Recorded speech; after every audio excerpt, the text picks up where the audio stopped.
Alright. Hey, what's up, guys?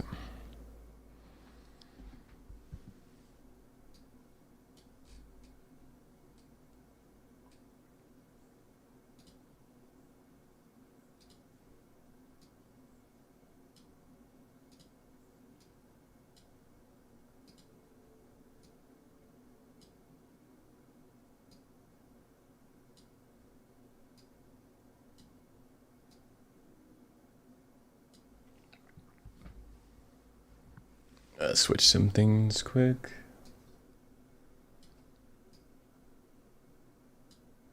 Hey, what's up?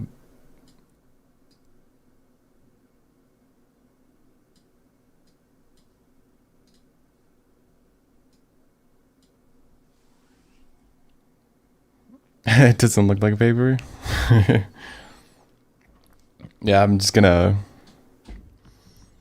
warm up a bit on this page. I have like a template that I was messing around with to start designing like a shirt, sweatshirt, and different things.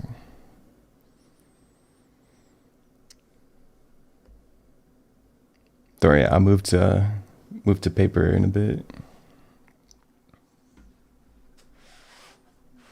But yeah, if you didn't catch the last streams, well, this one's from a while ago.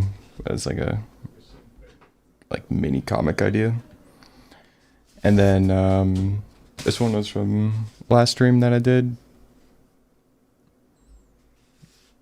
and then this was the one before. Oh, cool. Just like for yourself or to sell? Kind of both, honestly. Thank you, dude. But yeah, I'll move on to paper after I kind of mess around with this one.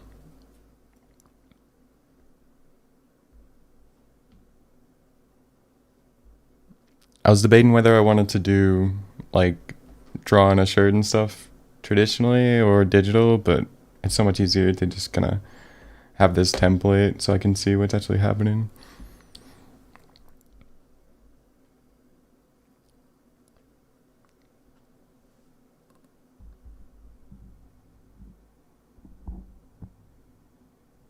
All right.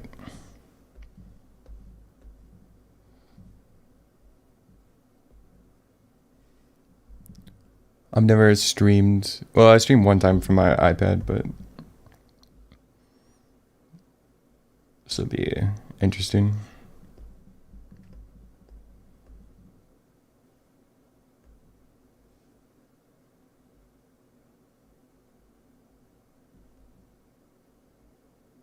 I kind of like design. Well, not design, but a lot of the brushes that I like to pick on digital are really kind of just mimicking like a regular fine line pen, or kind of like a brush in some ways.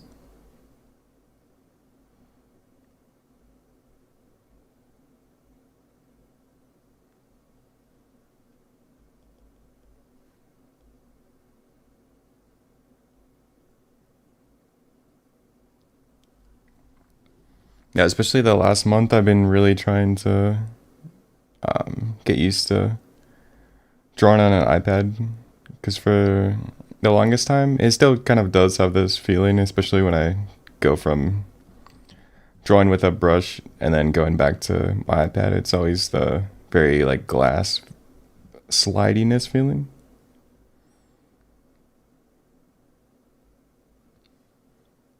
Just a little bit hard to get used to.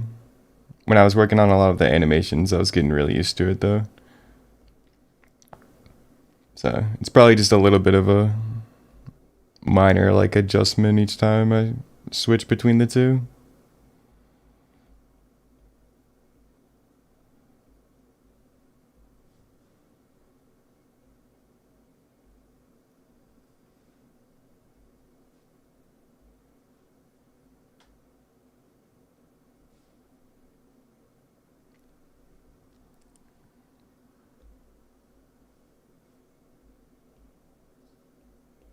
It's always really weird recording digital too, since I always have to. I'm gonna lower my chair a bit. I always have to make sure that I'm more zoomed in than I would usually be when I'm drawing, because otherwise it's just really hard to see on camera.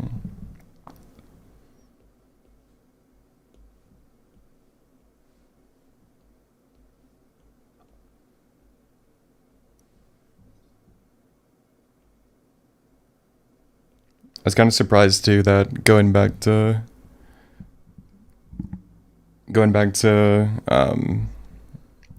traditional actually clicked faster than I thought it was going to.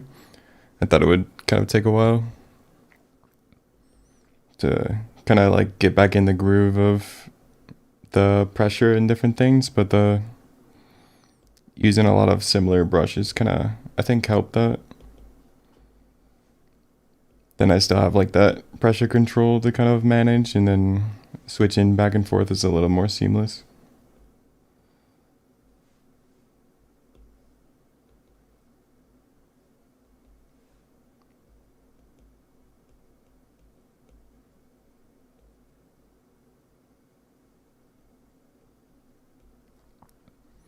I definitely will always favor doing traditional though.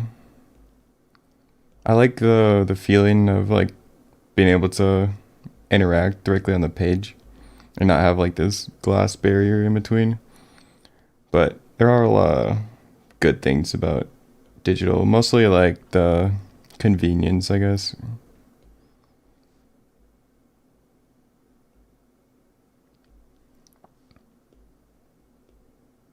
The fact that you can kind of just do something on digital and then immediately like transfer that file or post it somewhere or do pretty much whatever you want. And you also have unlimited color when you're on digital too.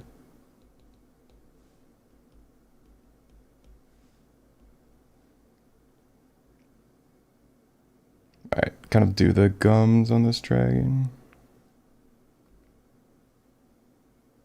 I've noticed, especially when I draw teeth now, I always like to. I feel like if I get the gum line right, usually the rest of the mouth will kind of go well.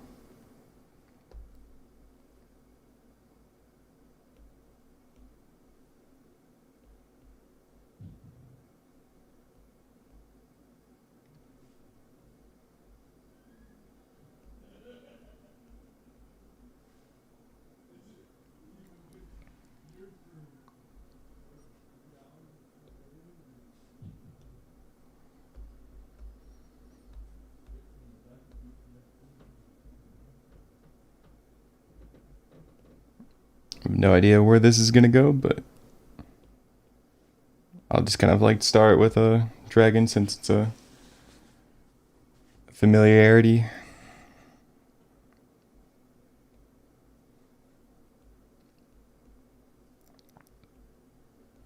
I've been kind of messing around and experimenting with like trying out something that's very familiar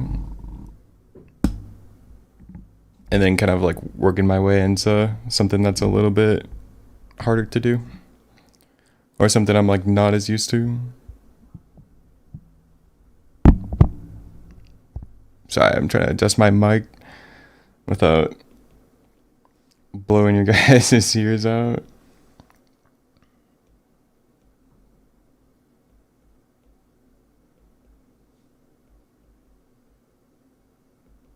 But yeah, I kind of like going from something that I've drawn a lot, like a samurai kind of theme, and then branch off a little bit from it.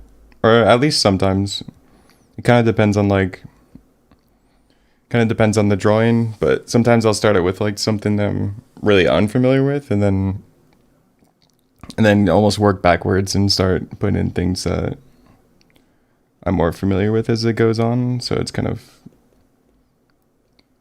really just adapting on whatever works best for the situation. But I mean, kind of like in starting with something a little familiar.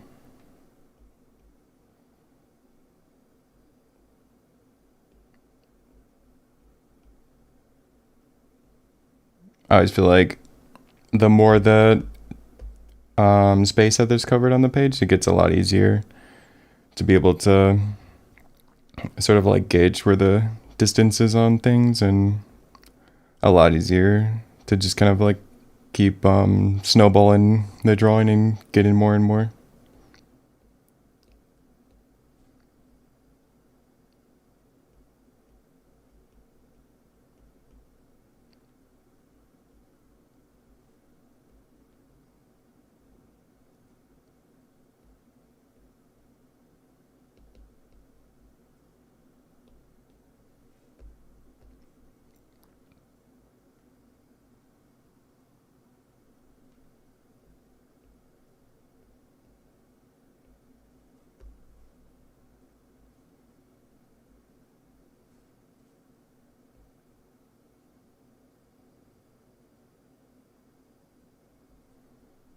Try to fit some horns in here.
Been kind of procrastinating working on these shirts and stuff, but I know that I definitely want to do it. It's just kind of finding a good moment to do it. So it's kind of like, might as well work on it for a little bit. It's like a warm up on stream.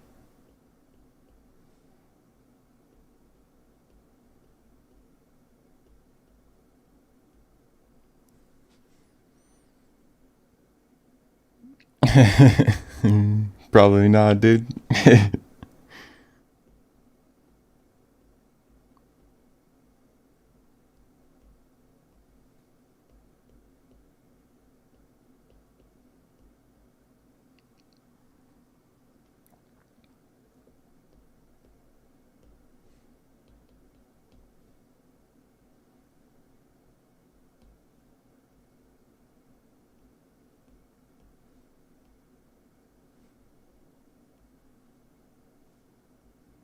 Man, the last stream I did, I was wondering why there was like a glare on my page the whole time. And I didn't even realize until after the stream, but it was just that my ceiling light was on.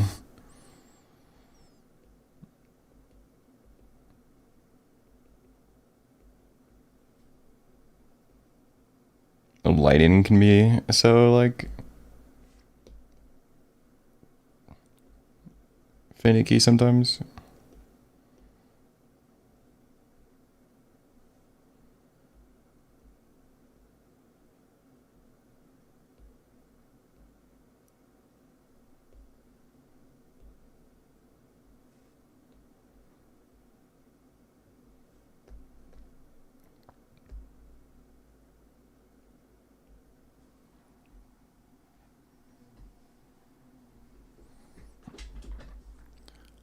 From one of your videos, I think I heard you say you take inspiration from Kim Jong-il. What would you say has been the most transforming technique tip you learned to draw similar to him?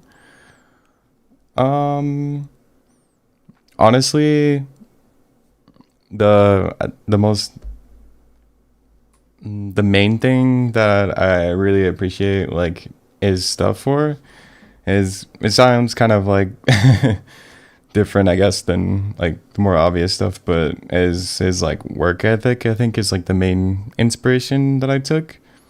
Kind of just like realized that instead of like I don't know, that you could kind of draw from just imagination and really like learn how to get better at drawing through just drawing like from imagination. And you like when you're drawing from imagination, it's kind of like your own little bubble, I guess, and area. Like you don't have references to learn from, so you have to learn a lot from yourself. But I think the main thing is probably that looking at how he draws and how he did his stuff, kind of realized that I could like go down that path of just drawing only from imagination. I mean, I'm pretty sure he used references here and there, especially yeah.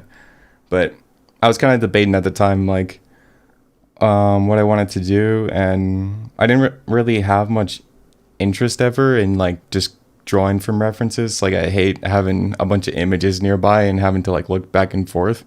Like I really wanted a process where I can like I'm in the page and I don't need anything else, and it's kind of just all coming from me and in my head and that sort of thing. So he was just kind of like I guess proved that that was possible. So, and then the fact that he drew like all of the time, I think has really impacted my lifestyle really. So yeah, I think those two things. But yeah, I think the most impressive thing about him was his work ethic, and just the fact that he was like always drawing.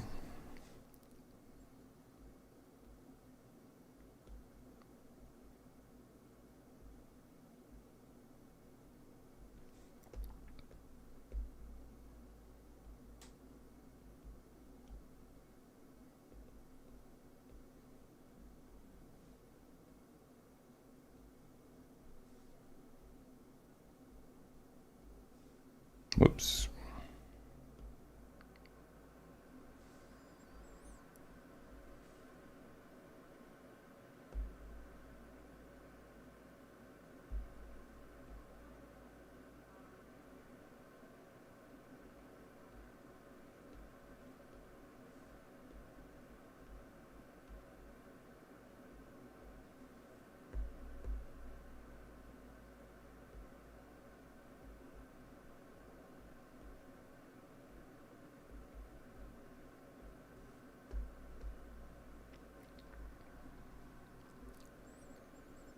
Don't know where I'm gonna go from here.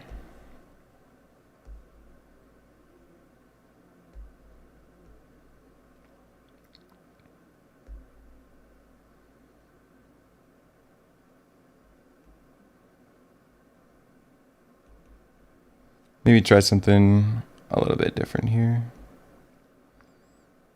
Give him like a little bit more of like a human neck.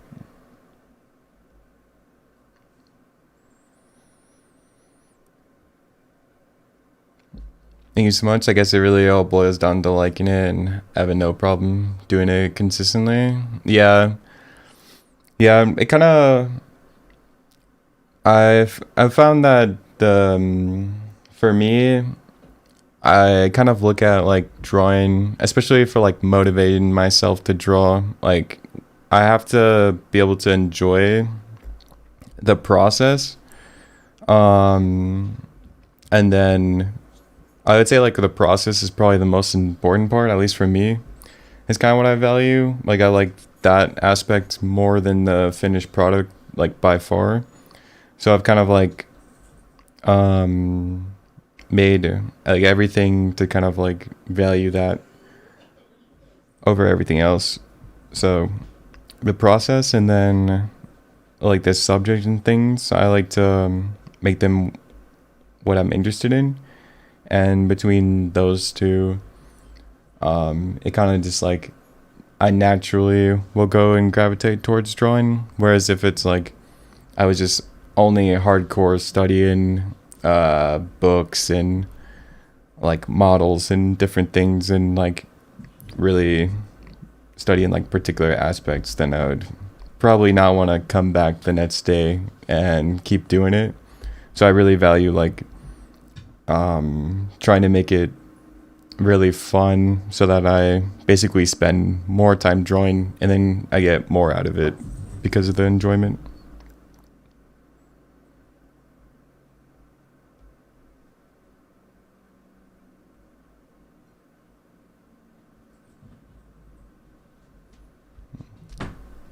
Especially before, I used to like really try to force myself to draw, and you can kind of like you can do that for a while, like really brute force that you're gonna draw for like this amount of time, and you're gonna do these things. But I find that I get burnt out that way, and then once you're burnt out, at least for me, it's really hard to want to show up and draw something.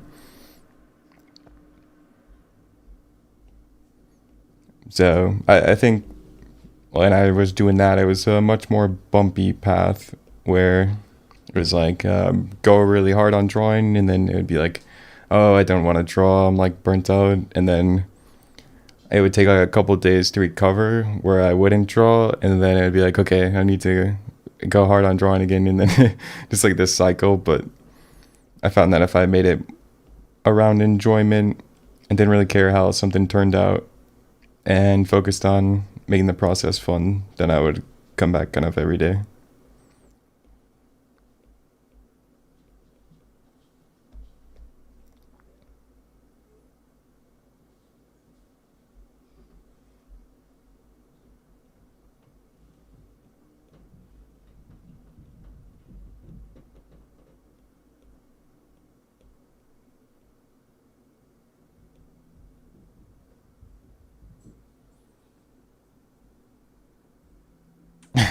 I have no idea who that is.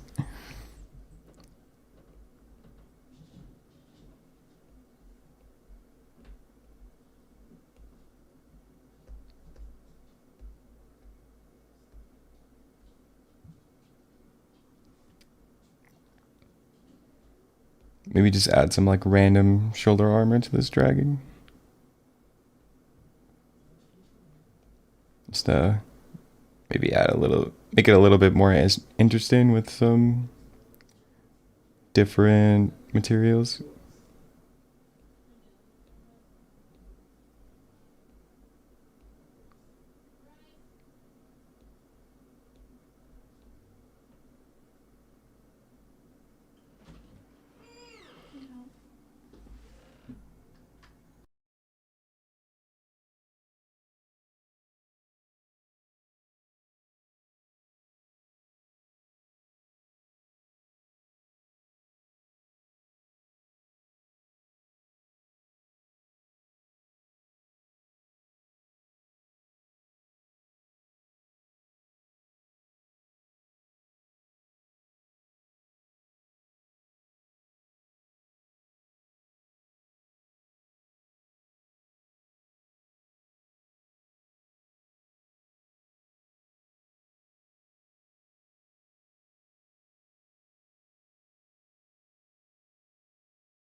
Alright, sorry about that. By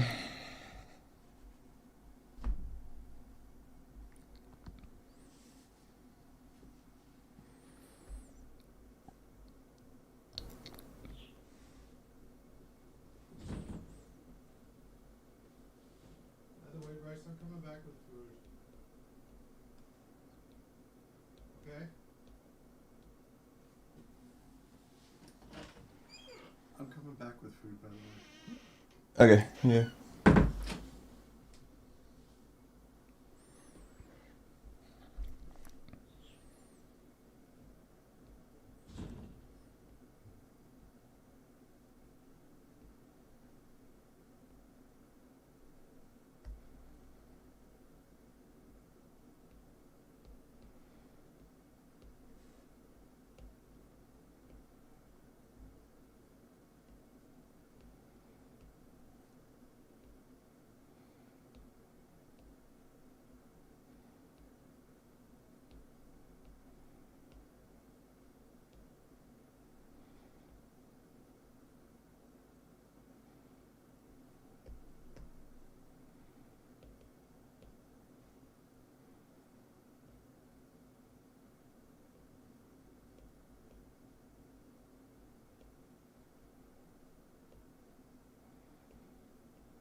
Shoulder pads will make it easy to line things up.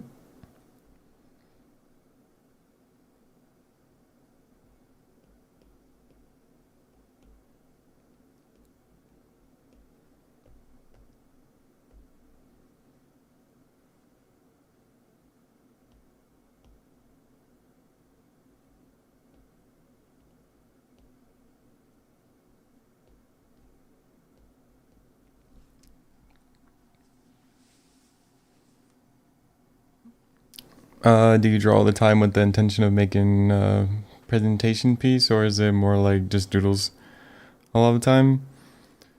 I feel like a little bit of both, but a little more.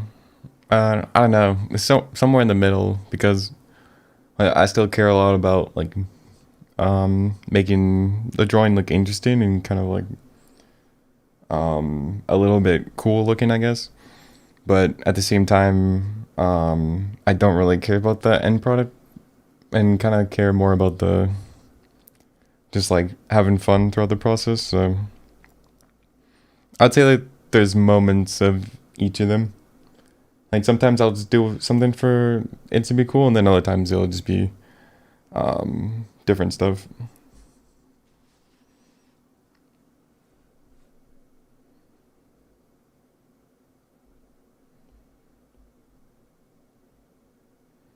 So I feel like I probably have like both aspects in mind when I'm drawing.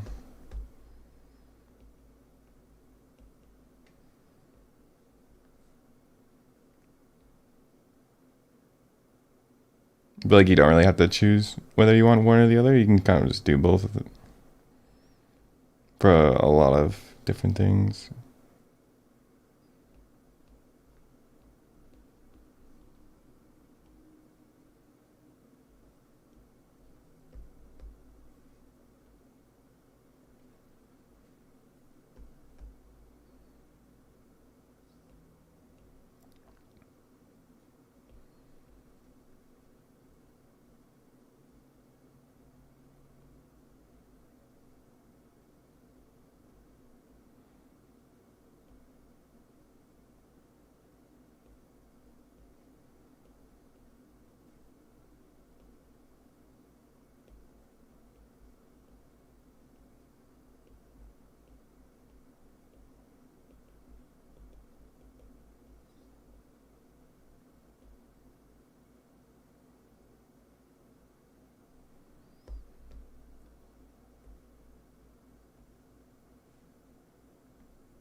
This part's kind of fun on the dragon. I haven't really done this kind of distorted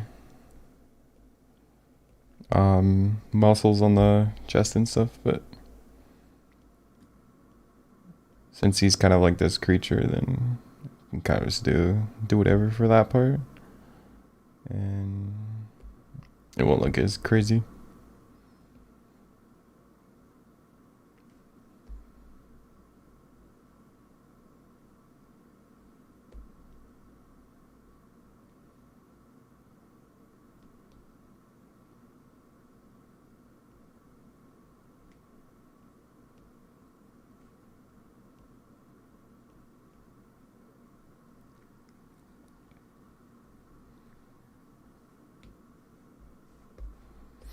I made sure that I'm actually on a different layer.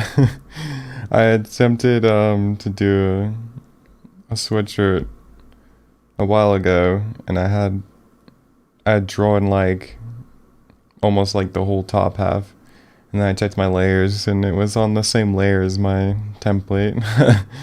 So that one kind of had to be trashed, but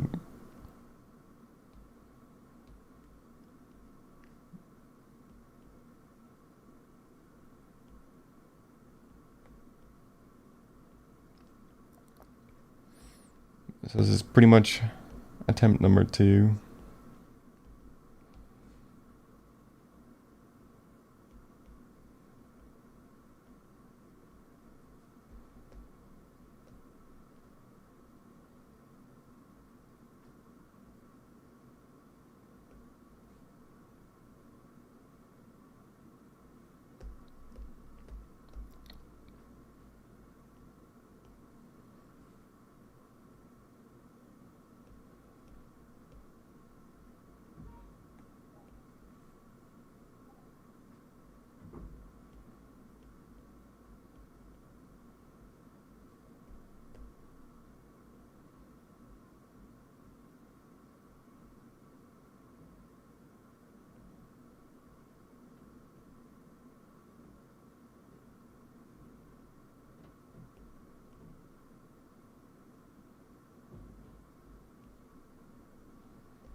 I'll see how long I can draw for. I'm probably gonna stop to eat in a little bit, and then I'll come back and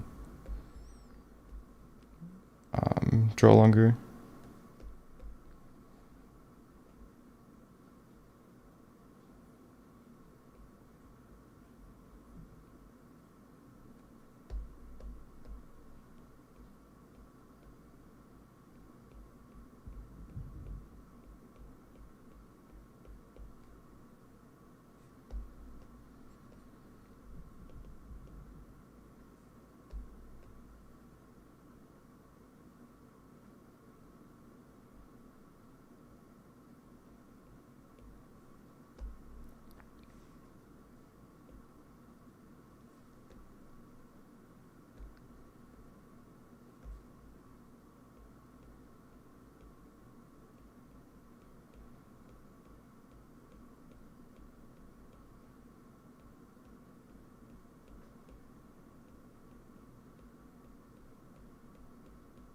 I'll get some scales on this side and then have this other part more open, like the underside of him.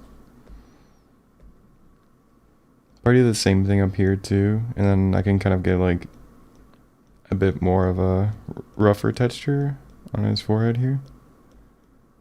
And then his hair is a different material, and then I'll kind of like seep into his face down here.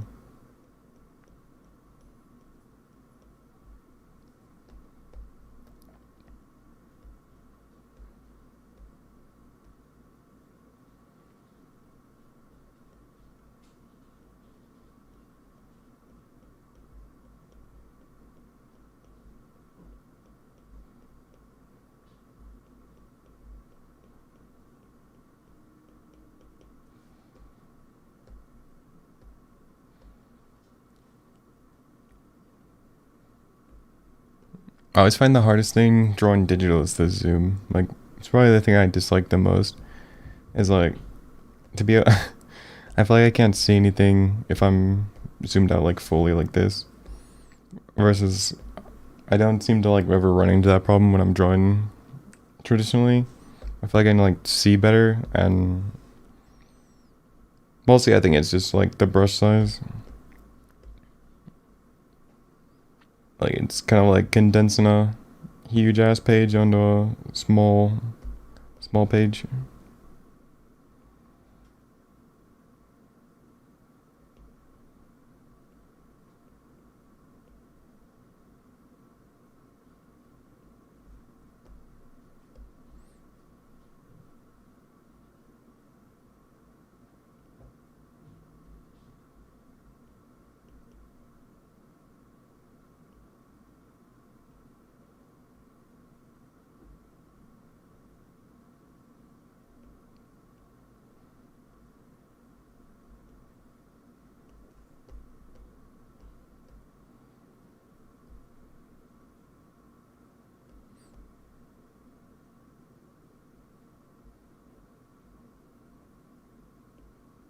Alright, this sword over here, I think I'm gonna have like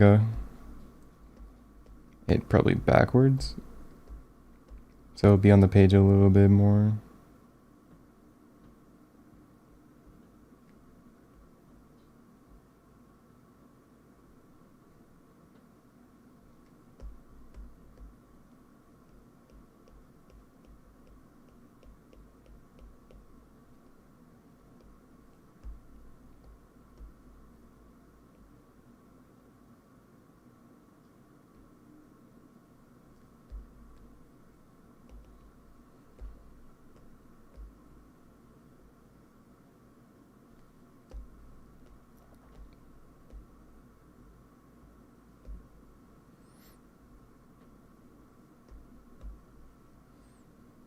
And, well,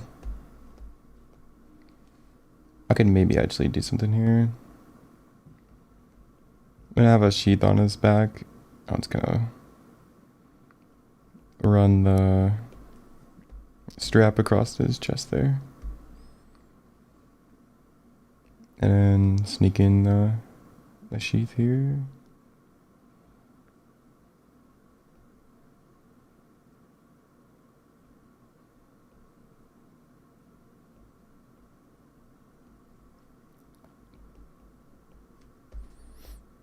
Yeah, then that way this sword doesn't look so out of place over here. Kind of has like a place to go.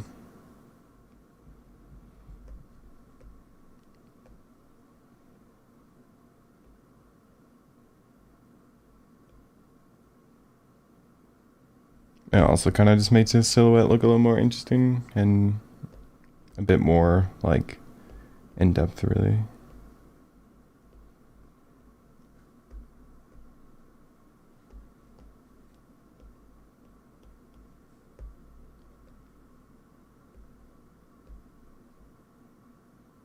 Alright, and then I'll run scales just like the other part through here.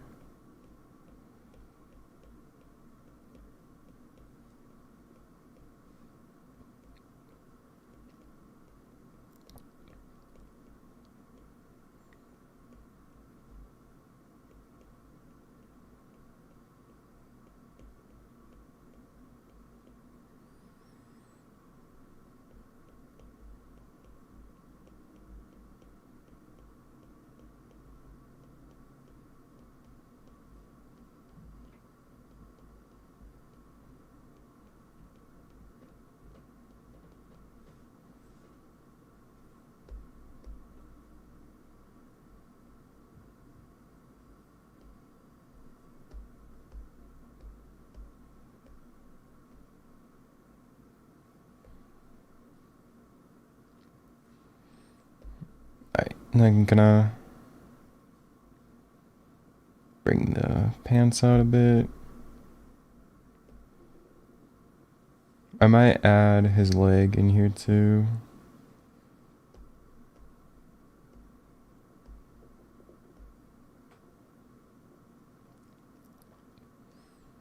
If I can kind of figure out where that will be.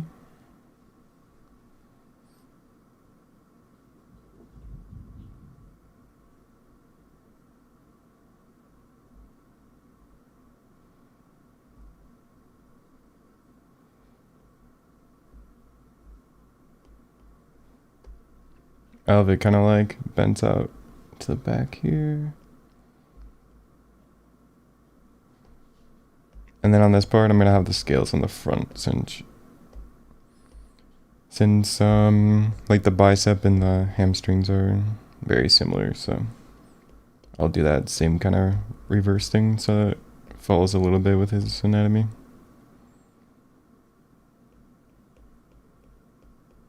And then for this armor here, I'll have like some woven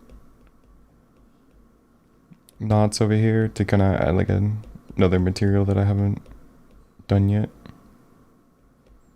Just to add a bit more variety.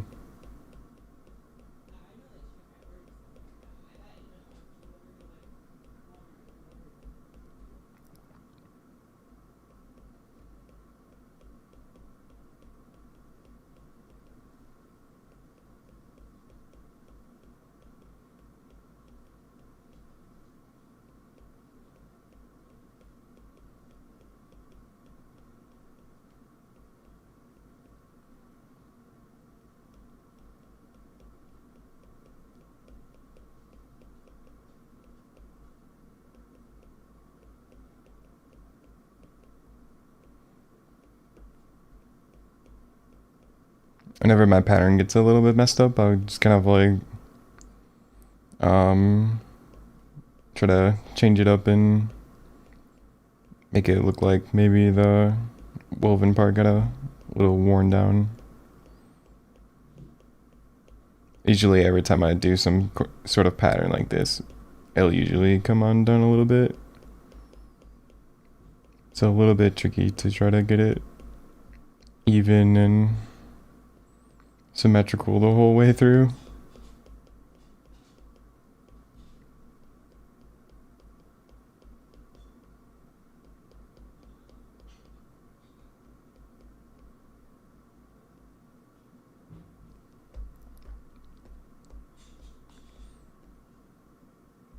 It's also nice because this is a lot of like a tighter detail than the scales are too.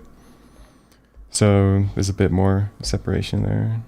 And make the hair around the eyes a little bit darker with the line weight.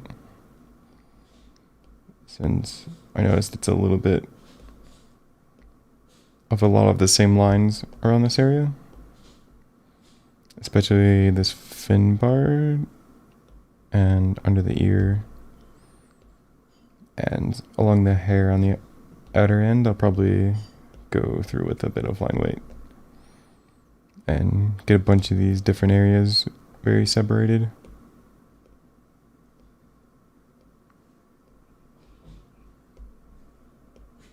And like under the chin.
Alright, and then I'll just run the scales through here like the rest of it. Hey, what's up, Mars?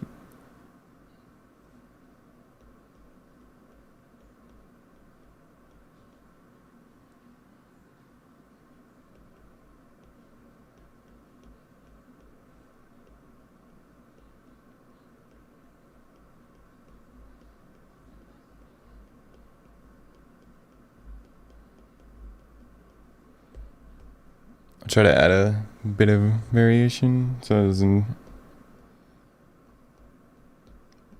just look like totally perfect scales.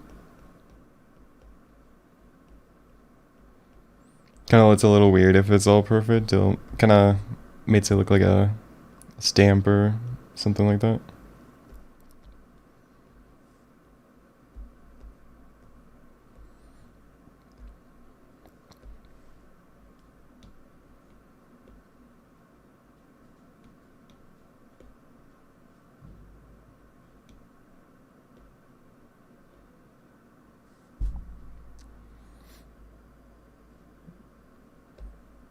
Alright, let's see how this goes.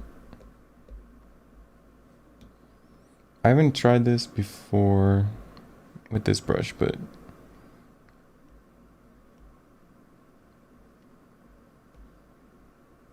I've been experimenting a lot with gray tones, and instead of using a lot of blacks, it's a little harder to do this with a brush. Especially if I was gonna do this tone, I probably would have just made his hair black, but it's kind of nice on digital. I can get this tone that's like 80% black, and it just makes it a lot easier. A little bit more of my, I don't know, I think it looks a little bit cooler having a bit of variation in the tones.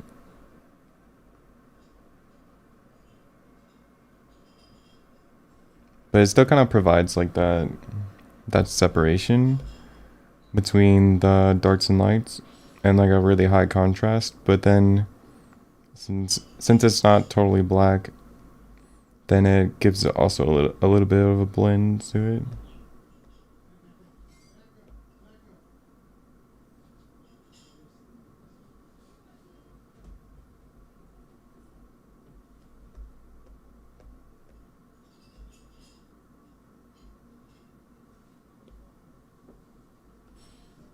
Alright guys, I'll be right back. I'm gonna go eat food and then I'll come back and stream and finish, probably work a little bit more on this and then move on to some traditional with ink and stuff. So yeah, I'll be right back.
Alright guys, I'm back now.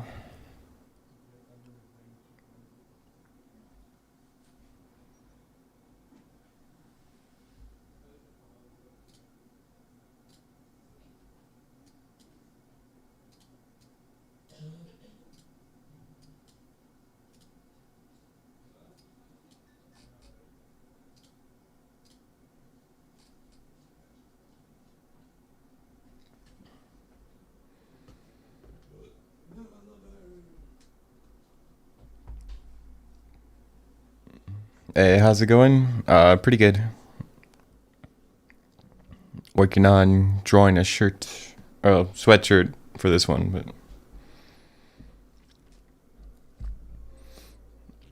oh, that's sideways.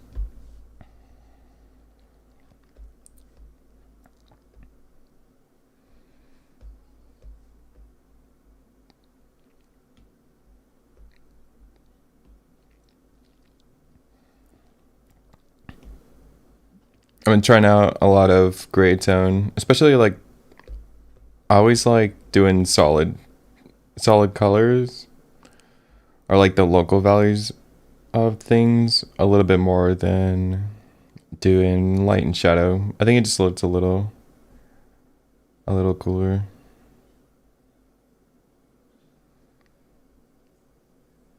Also helps a lot for separation when I'm doing like 30 characters on a page. Then it's just much easier to see the different characters apart.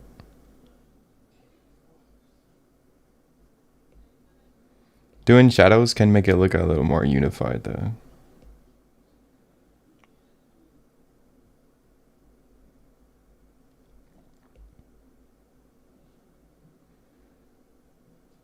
I used to look at a lot of grayscale. Well, I would look at like movie trailers, especially like movies that I liked. I looked at a lot of like the Avengers movies, and I would set my phone to black and white for the grayscale, and then kind of like just go through and watch some of the movie or like trailers and different things, and just kind of like watch how the tones were affected. And um, I would have thought that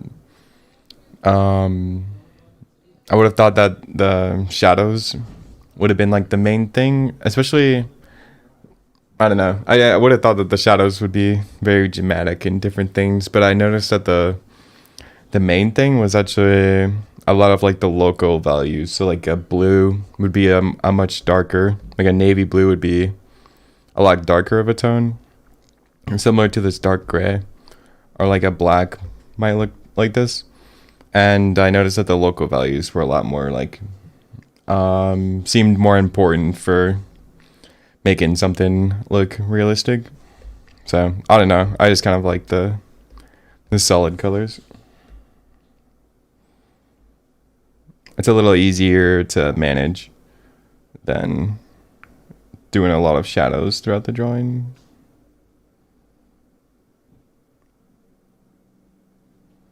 And plus, if I really wanted to, I could do all the local colors and then also shade over it. And then it's kind of the best of both worlds.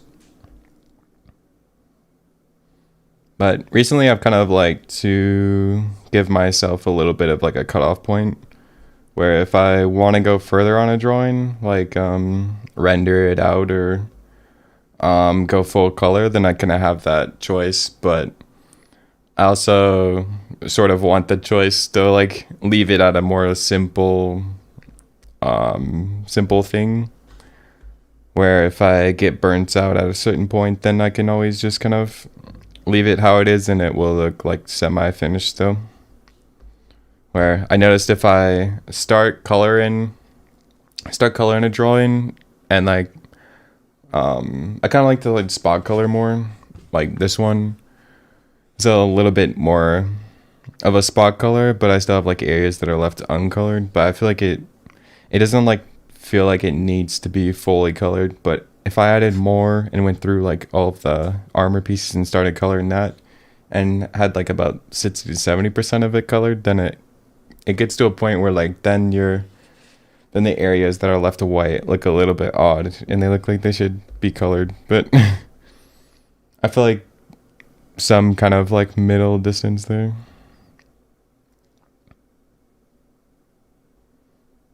And then it just kind of lets me spot color and choose when I want to be finished with it.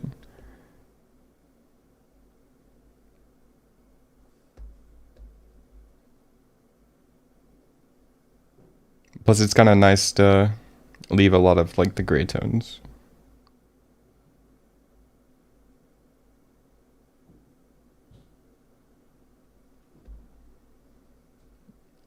Wearable Bryce art.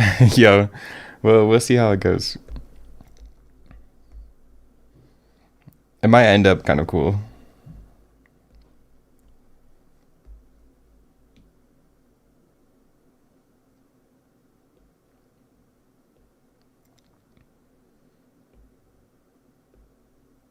Alright, so that one was kind of pretty dark, maybe like 80% gray.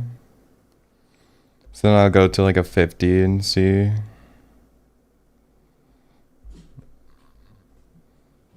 Alright, yeah, then I'll do a 50 around here. Yeah, I really like doing the local values as the sort of shading, since then it feels more like I'm coloring with in just grayscale, which is pretty fun.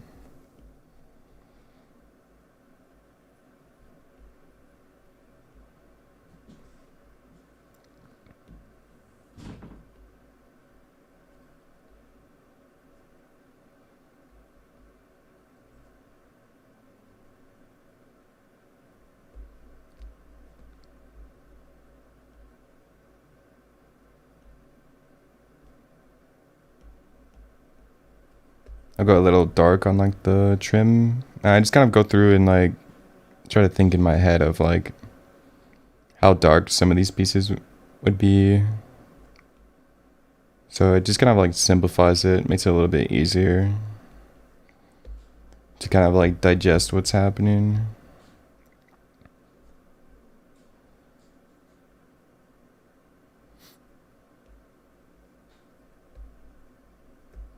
And then it really helps with the separation between these different parts. So then it's just not a lot of like open, transparent line art. It's got a little bit of some kind of solid thing to grasp onto.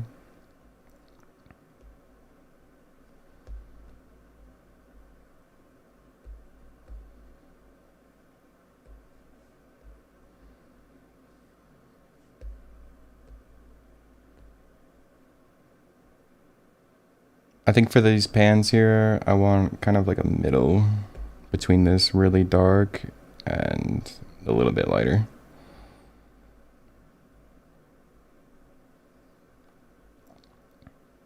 This would definitely be a lot more difficult to do with an ink wash, but would be, I think markers, it would be pretty doable though, since you can just have a bunch of different tones of markers and then it's really no different. Getting tones with the ink would be a little bit tricky. If I was gonna do this to the same point, I'd probably pre-mix a lot of tones. Usually with ink wash, I can, trying to think, probably have like the blacks I would just do is this, replace this like 80% gray with a black, and then this darker tone I usually have like a smaller cup that emits the water with, and like just over time from drawing, that mini cup of water will just get a little bit darker each time, so that's not too bad to get. And then like a really light tone, I have a tall glass of water that's a lot of water in it, so the ink doesn't like totally take over the tone, so I can get a lighter one that way. There's been times where I've wanted to get like a very, very light color to kind of like just something to split up the character from the white background. And to do that, I would just like go to a sink and totally rinse the brush out and then dip it into like my mixture that was like a 60% gray. And then it would come up with like a very light tone that was something more like this, where it's like, I don't even know if it shows up. probably barely see it, but it would be something like that, and then it would just be enough to split it up from the background and adds like a bit more of a solid thing to the character. But yeah, that is the upsides. Digital art is it's way easier to just like, I mean, to just do this and get different colors would be a lot of work with ink. But I still like ink, ink a lot more.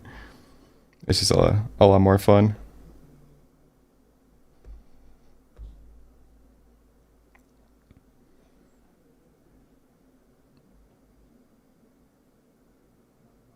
Hey, listen, I'm ready. So just let me know when you're dropping. I just want that. All right, dude. Yeah, I'll definitely make a video. I still need to kind of make a video on these print sketchbooks that I did. This is what I've been drawing in lately. It's like a mini sketchbook that I have my art and stuff printed. I have a couple other ones too. But yeah, I still need to make a video. I've just been like showing them on stream every once in a while, but they're on my website. And when I finish the shirt, and I'll probably do a sweatshirt or shirt, and then maybe like a beanie hat or something, and probably just start with that. But yeah, once I finish it, it'll be on my website, which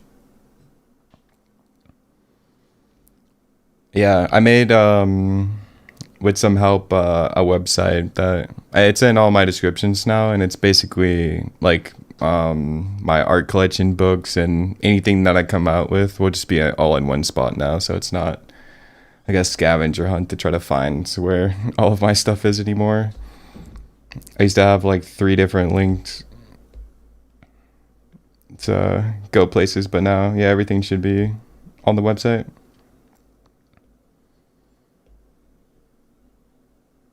And then yeah, like I was saying, the sweatshirt and shirts and everything will be on there too.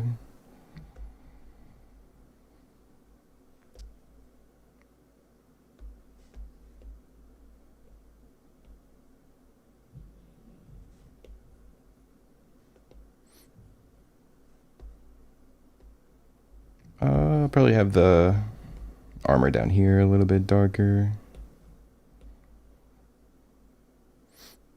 I always try to like alternate the tones and colors too, and kind of create like a almost like checker or like a chessboard where alternating the different tones kind of one after another, and then have them like all kind of be very distinct from one another.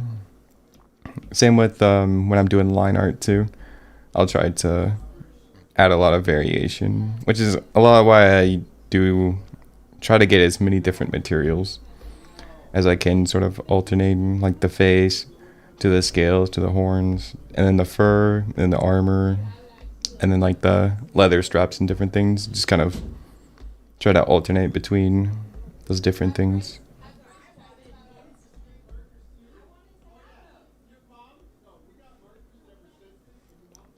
And then maybe these straps down here are a bit darker.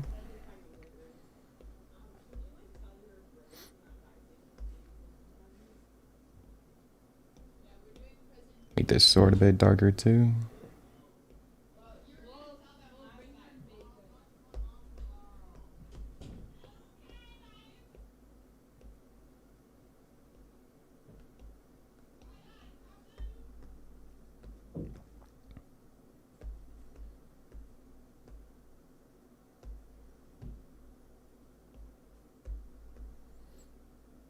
Probably have the scales. Maybe grab that little bit of a middle color if I can.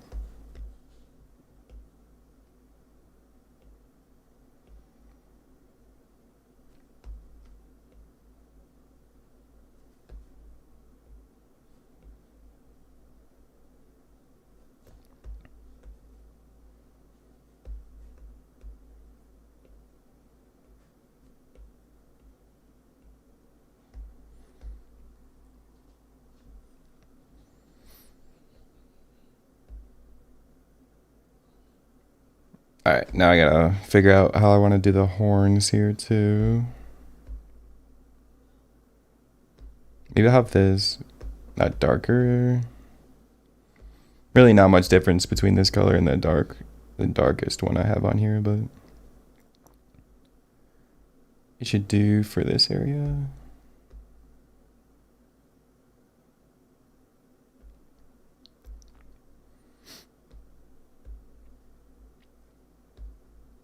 This part's a little bit weird with the under part, so I'll just do this.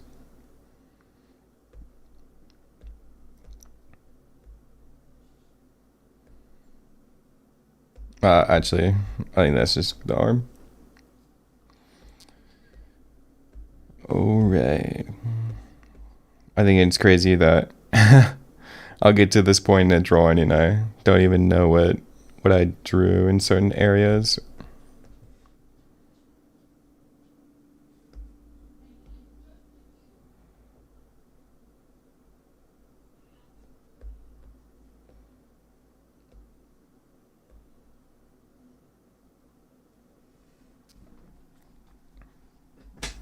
One sec.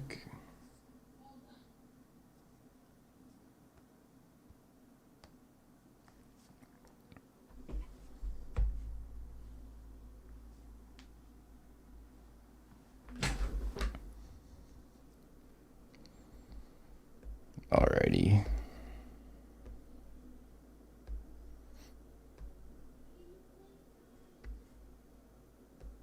I don't know how dark I want to go for the scales. I might do something like a little bit lighter than what I have the armor.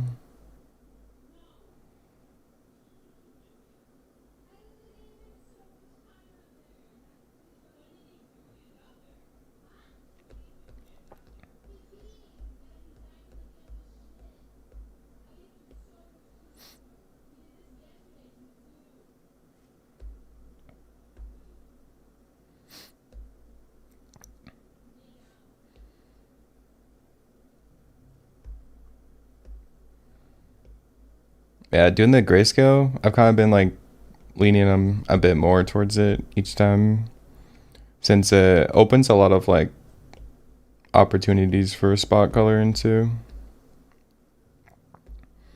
Like I can kind of go at any moment I want and add color in here, and then the rest of the piece will just kind of look like it's supposed to be gray or dark areas.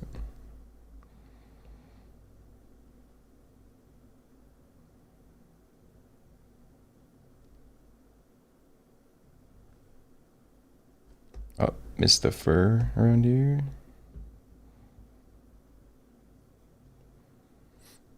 So small, I didn't even notice it.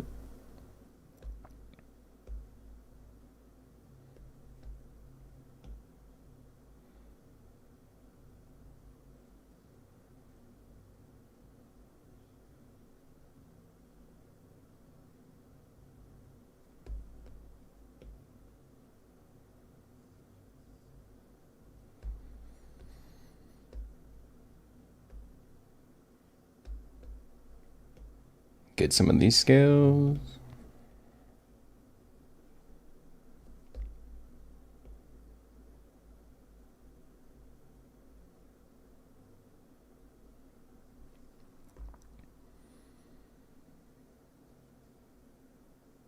Oh yeah, big facts. It opened my eyes on the importance of value distinction for real. Yeah.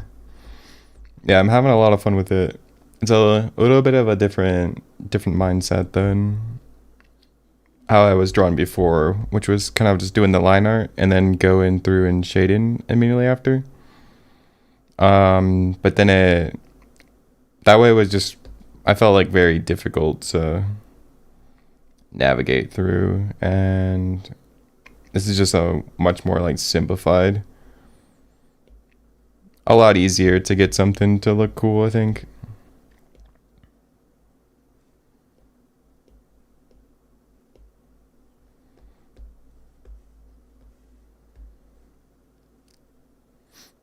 All right.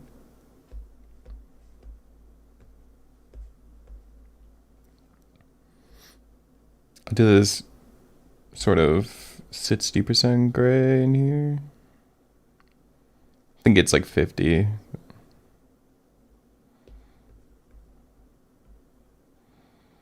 always find it to be a little bit helpful to kind of shade on the first character or color or just get something kind of on that character. And then when I go and do the next characters, it makes it a little bit easier to sort of figure out what's happening on the page.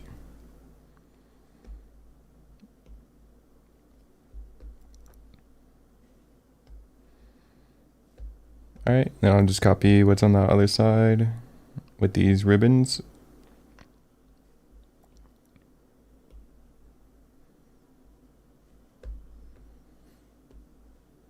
And then do the straps and everything, maybe the same color. And then I'll have his shoes this dark. Which is kind of like the same as kind of treating it like it is a black, but making it a little bit lighter so that it kind of blends in with the rest of the character's colors.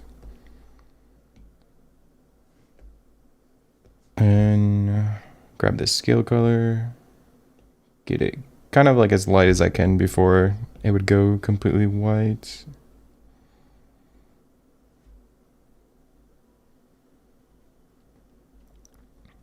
This part's always kind of weird for tones since it is barely noticeable when I'm actually like putting the tone down.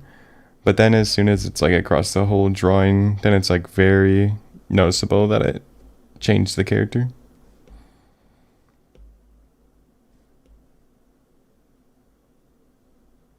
Then I'll probably just leave the eyes and the teeth in those areas, just a regular open white.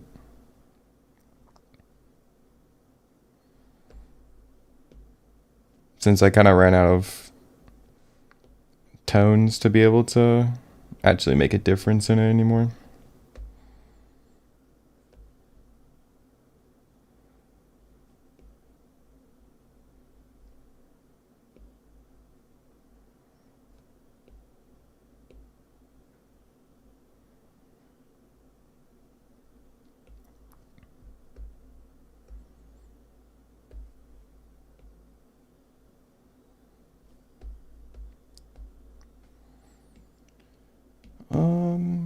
I think I'll just drop a layer underneath and then just go through and make this way faster.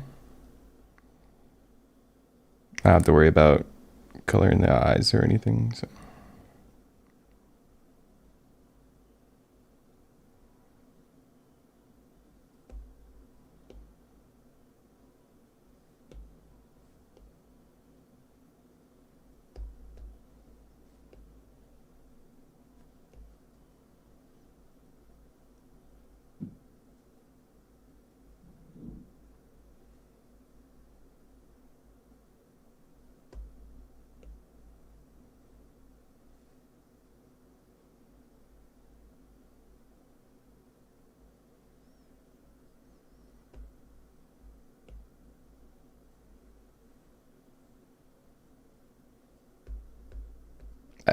There we go.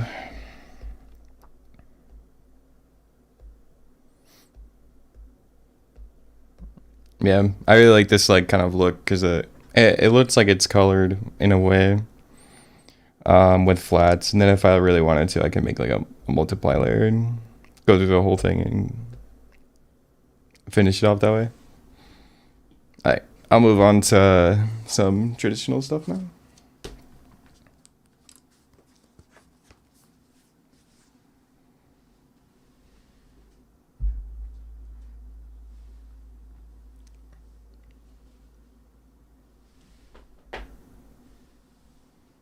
Buy iPad? Yeah.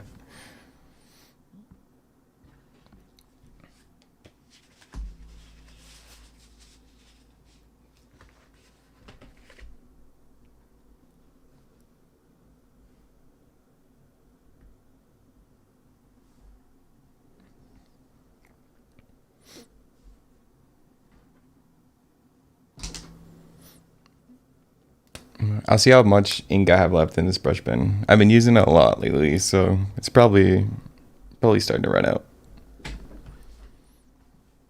I don't know where my glove went. Alright, it's in my pocket.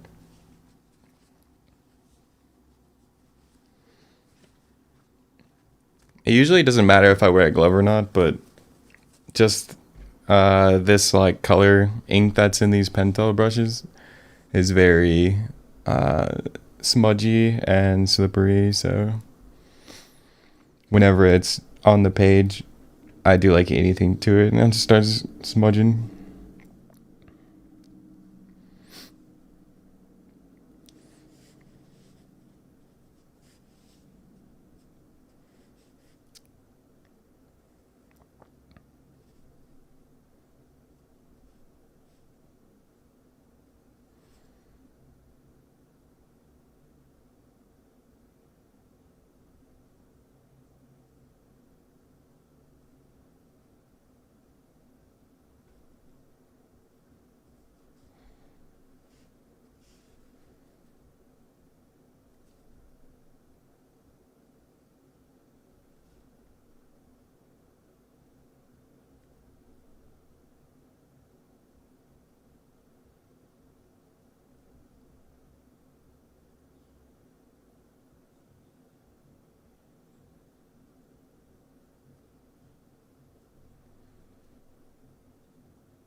I'll do some kind of ninja over here. Don't really have an idea of what I want to do, but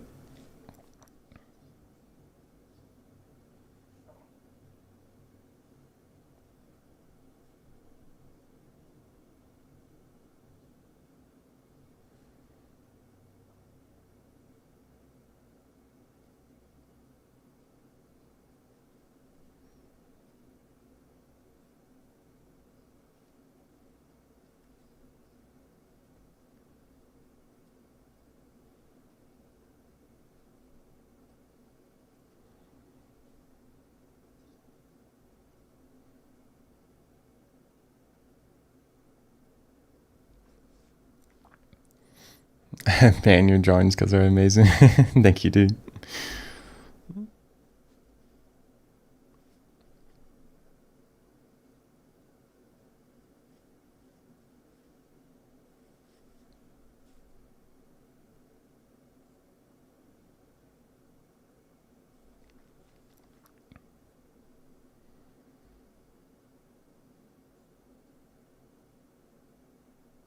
Not really sure how big a ninja star is, but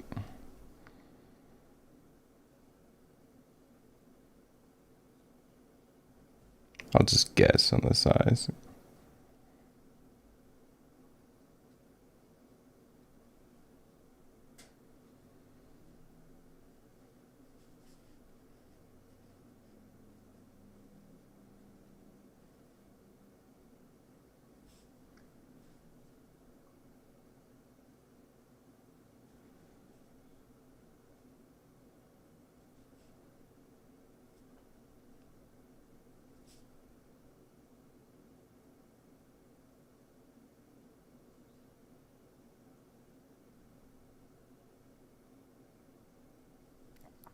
I kind of want to try doing like an overhead.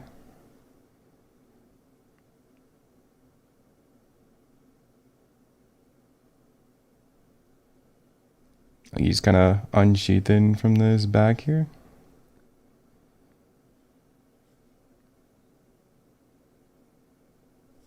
Never tried this angle before.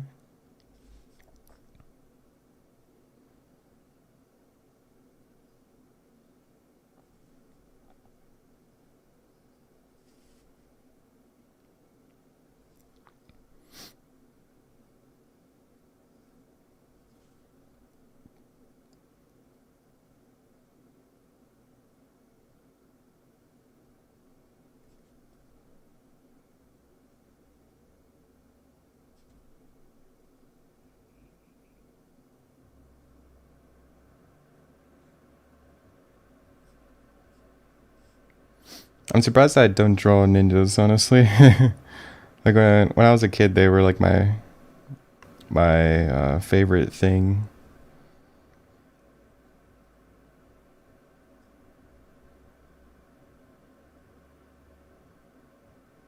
This is a little bit of an awkward angle.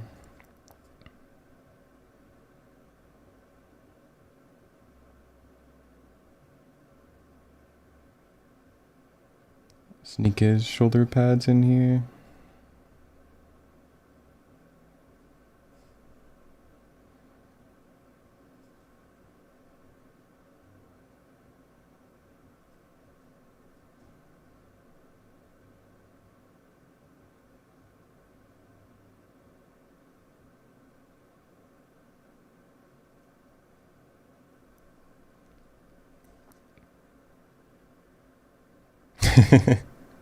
Yeah, I know. I was thinking of Sasuke when I was doing the shurikens. I'm like, it's either I was thinking that like it's that same thing. It's either gonna be a normal size or it's gonna be like the one that Sasuke had. Looked 1 minute, it was just an outline. Looked away, then turned back. The outline was now filled in. That was quick.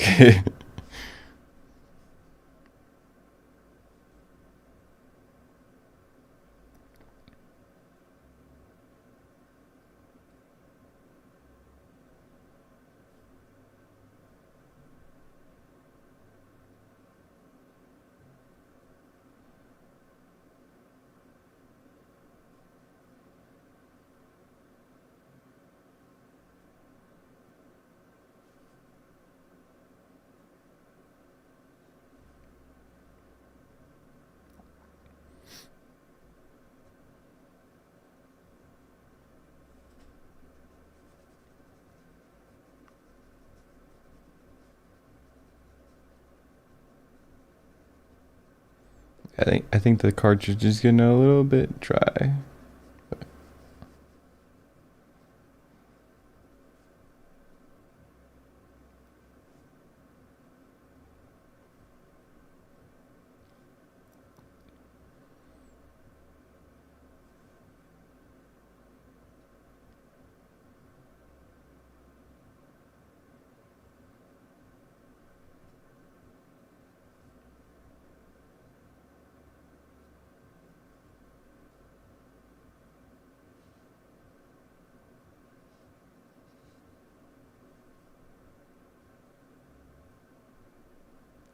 Not sure how I want to do this part.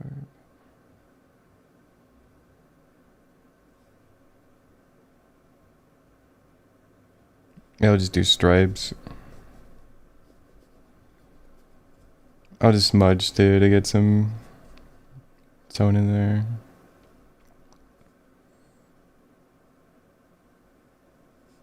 I don't need to use markers.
kind of just have these different things. Maybe to put like kunai and shurikens in. And some sort of ninja scroll on his back.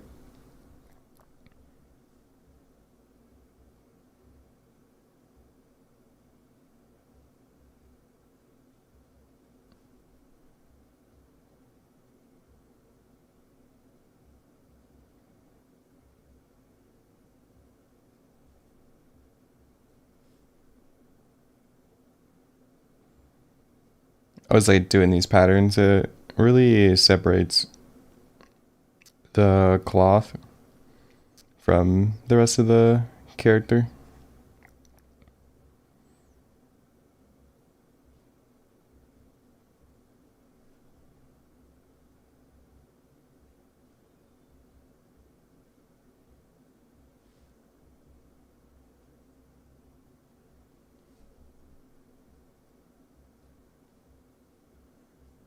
I always try to pick up as much separation as I can, especially as I go and early on. And then when I have a lot of different things going on the page, then it keeps as much readability as it can. Sometimes it'll get a little too crazy and won't be able to see everything at once.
Brush pen holding on. Yeah, I know. I'm a little scared that I'm just gonna run out of ink, but then I'll swap to just the dip ink that I have over there. I have another one lying around somewhere, but I can't remember where that one went. I was gonna use it on stream and then it just kind of disappeared.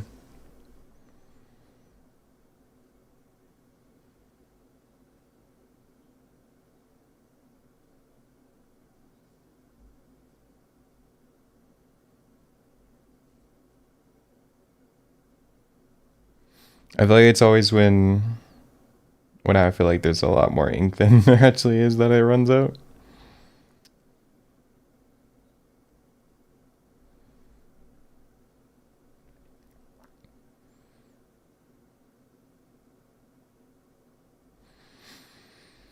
I could have the lights black, but okay. I'll probably do like a reverse of this cloth over here.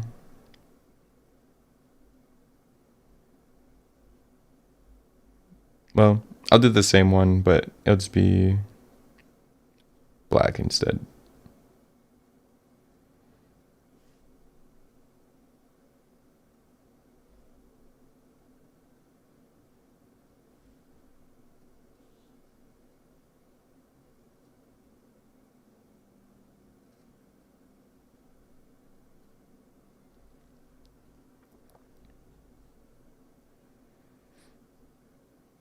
Whenever I do this really simple flower pattern, I always think of like SpongeBob or something.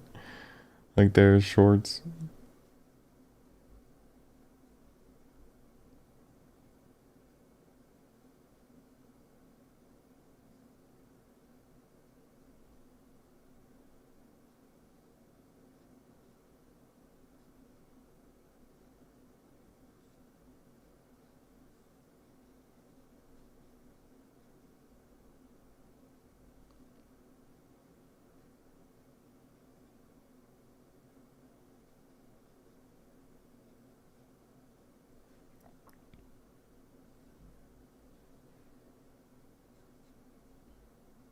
I'll have to be careful not to mix up this part with that little bit of white cloth hanging down.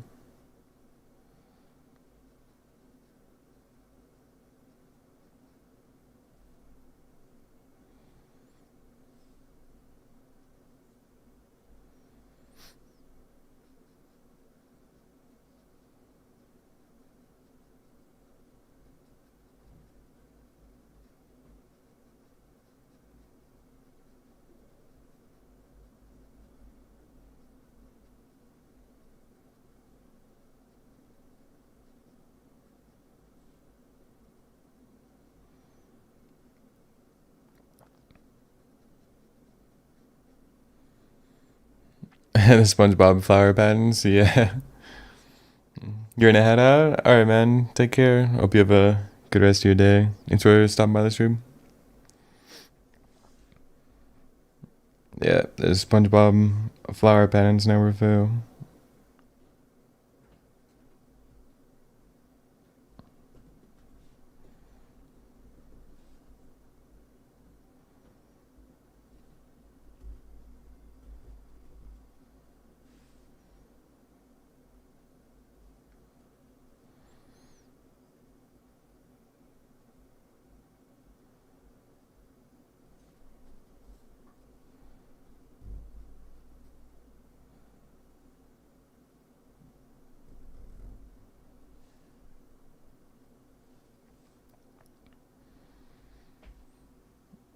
Alright, we got one ninja down.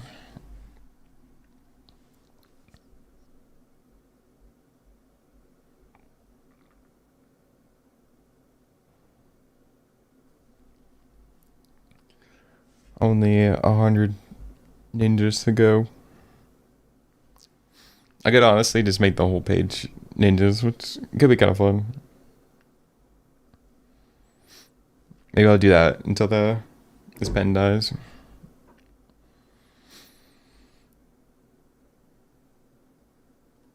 Oh, you're not leaving yet? You said that in reference to the pen you said you lost? Oh. Okay, yeah, that made sense.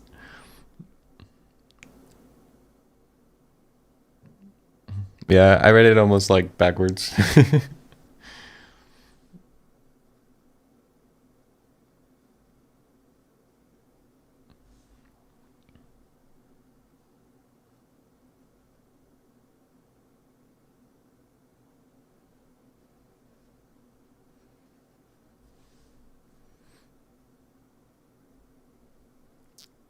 Get some of these straps on the arms here.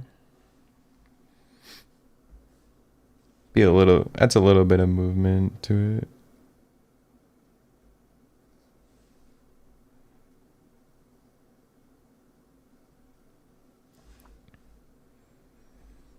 Alright.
I don't know if I'll be able to cover this whole part black, but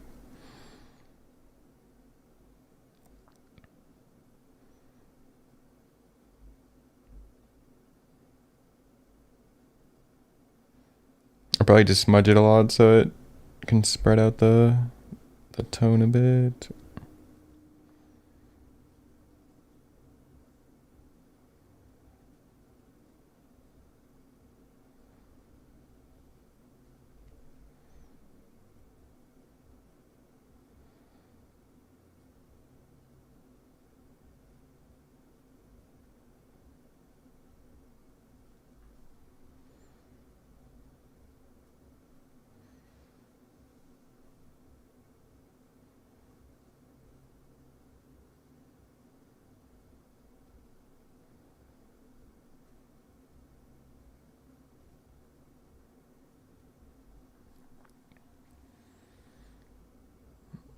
Oh, I'll have to move it over a bit.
It's always a little hard to get the little grooves in the katana very even across or symmetrical.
Right, I'll put some wrapping on this arm.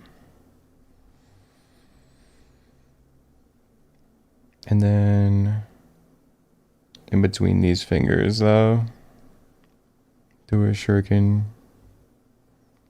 Hopefully get these ones a little bit better.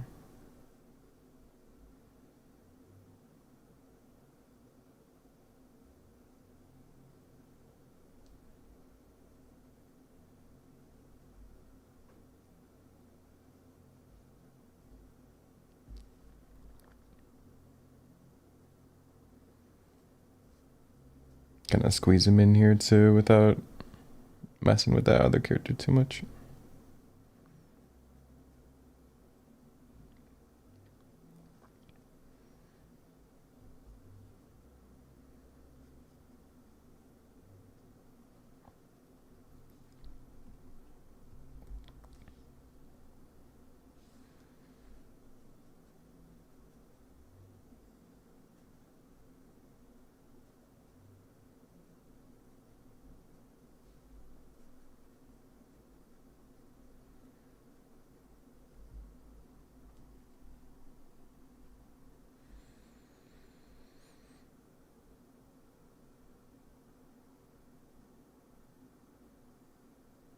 That is, unless you have, just have X-ray vision of imaginary guidelines.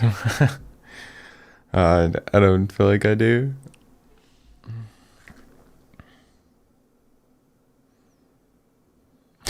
X-ray vision.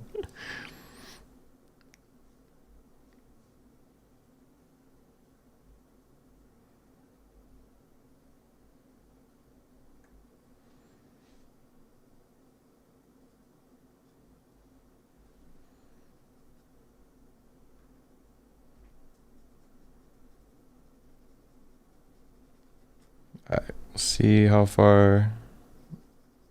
dark we can get this. I kind of like use the part where it's getting a little bit dry on the brush to kind of just like round off and add some highlights to it.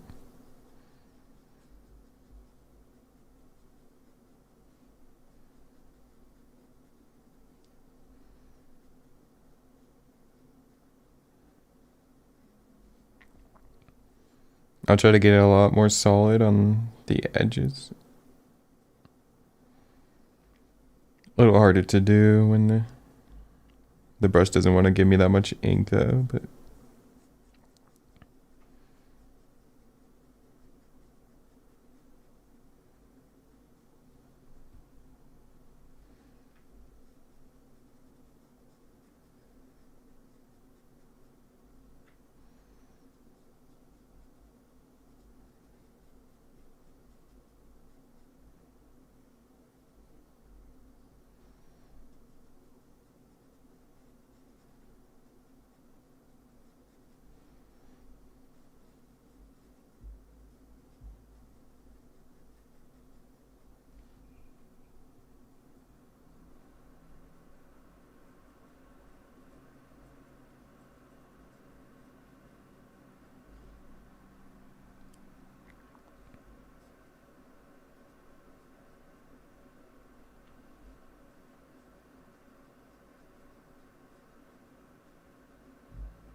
alright, that should be pretty good, I think.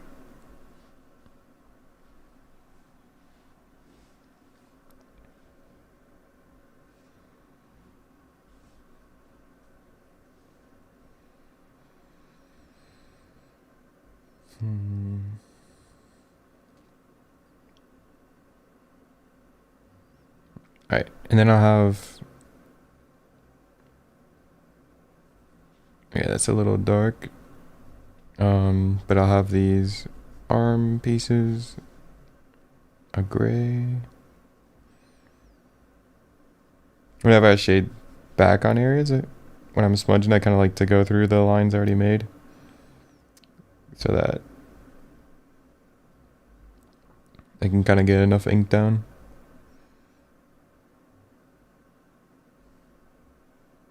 I do a little bit of a reverse, probably what I did on this character. And since he had gray on the sleeves, then and white on the like tape part, then I can do a black on the sleeves on this character.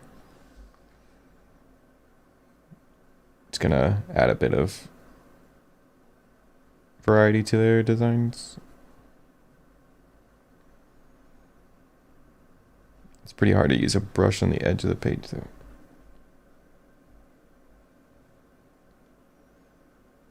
Don't wanna totally destroy my bristles.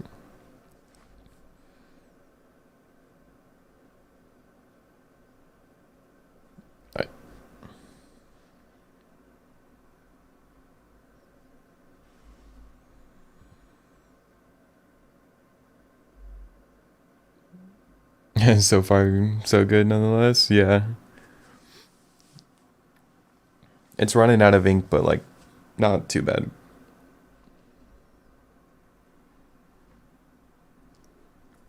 Might be able to finish this one. I'll add a bit of red.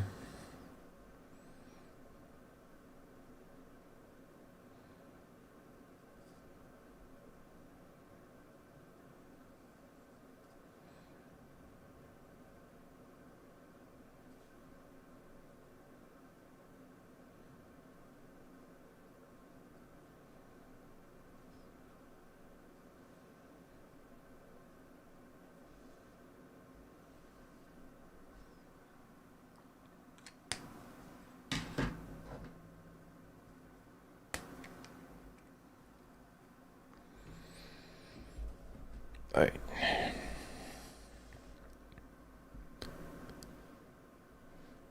I'll move this a little over so I can draw on the other side.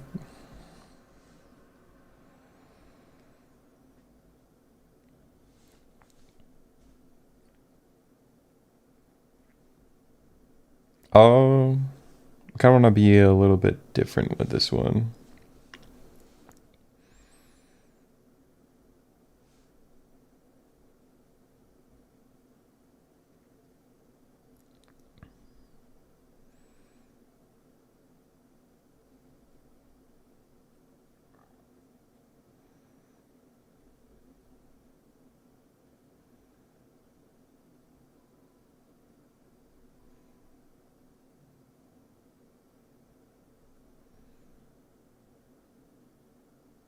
Now I have almost too much ink coming out.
I always struggle on this pose to try to get that back arm in the right spot, so I'll try doing the sword first.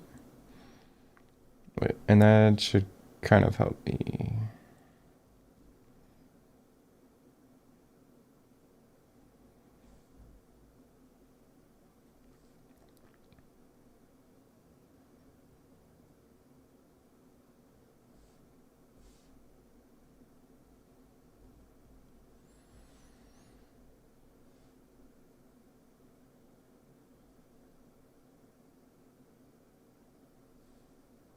Alright, well, I already messed up trying to do the sword part, so I'll try to.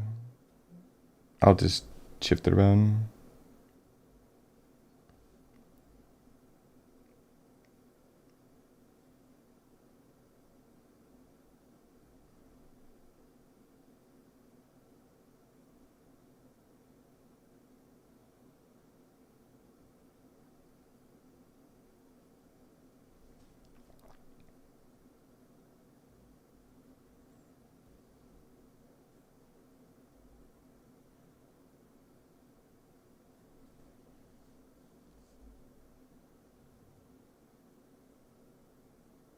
It still works out that I did the sword first, though. Makes it a little bit easier.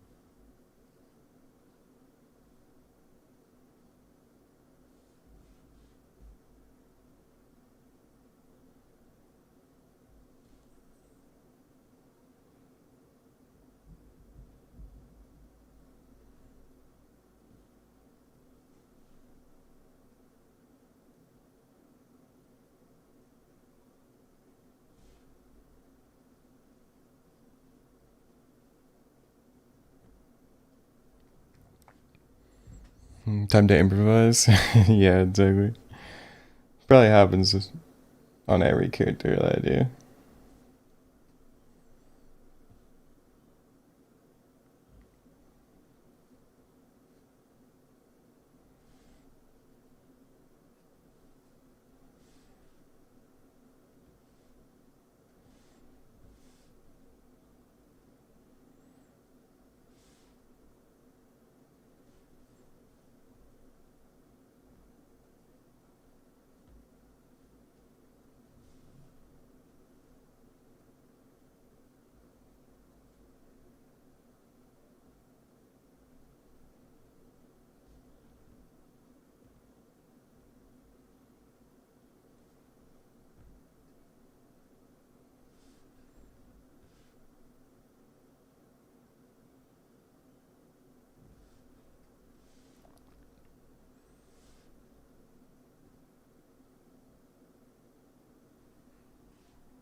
Alright, I'm gonna smudge this, but hopefully it doesn't get too...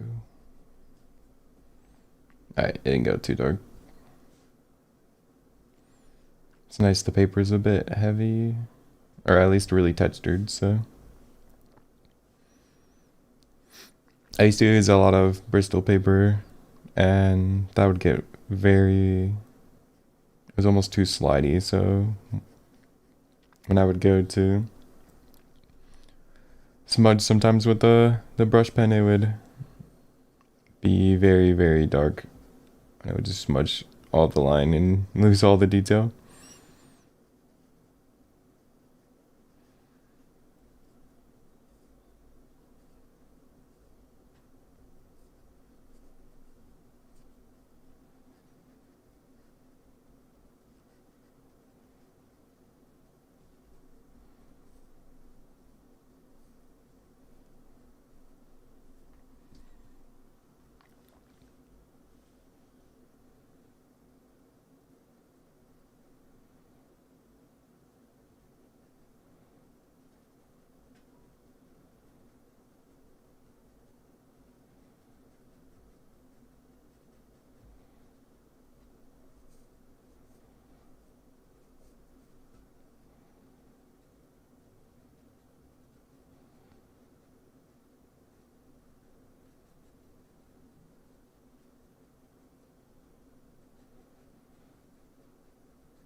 Hopefully my brush doesn't get too flayed out from doing all this dark area.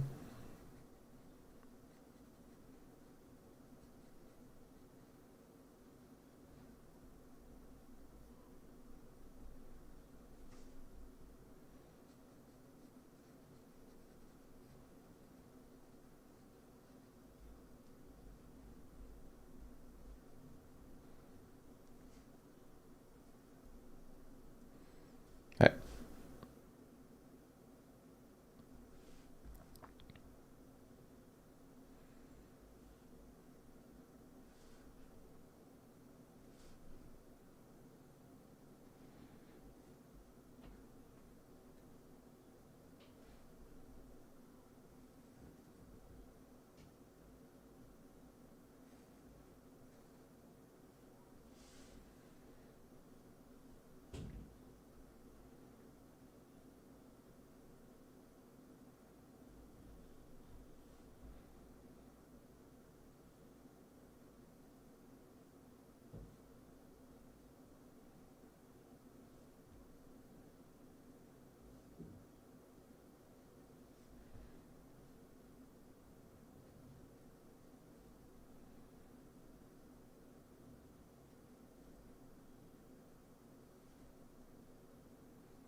This is probably great.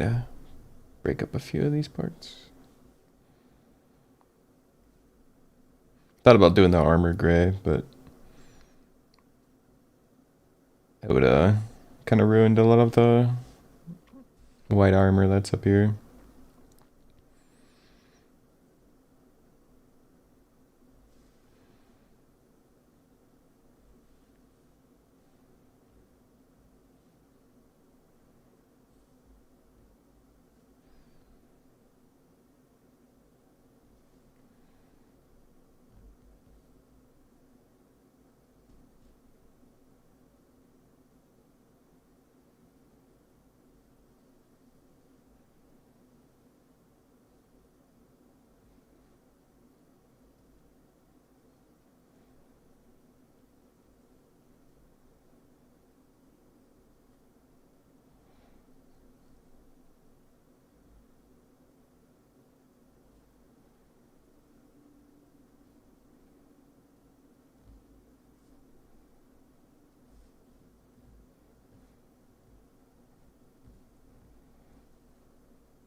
I'm kind of messing around with this same sort of like leg crossing.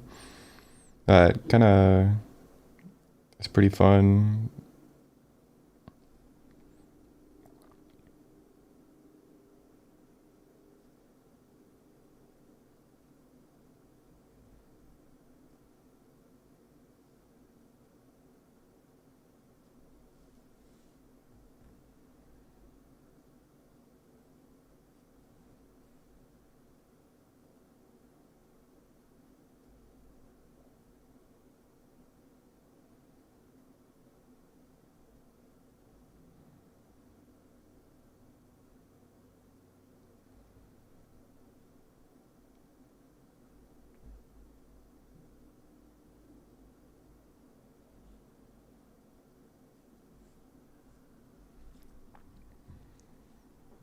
You're gonna head out for real now. Gonna get some dinner. Beautiful work as always. Bye. Yeah, man. Take it easy.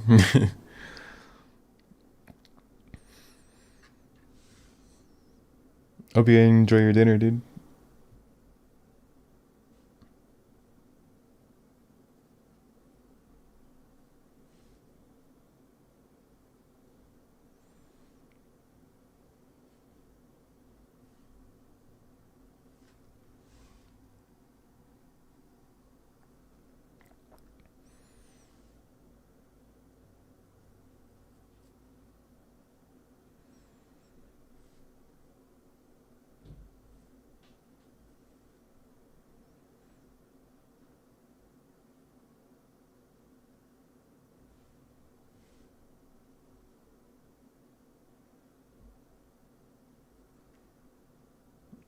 I think I can do the legs completely dark like the rest. It shouldn't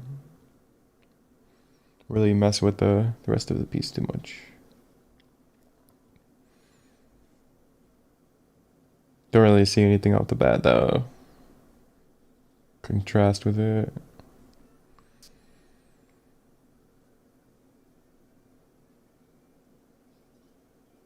Alright, I'll add some flower patterns before I go and do that though.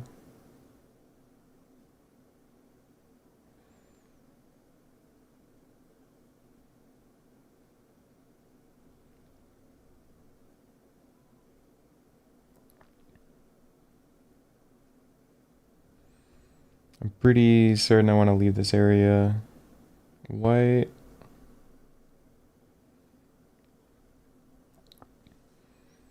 Yeah, I'll probably do these. Not really sure if they're like socks or, or what, but I'll put these gray.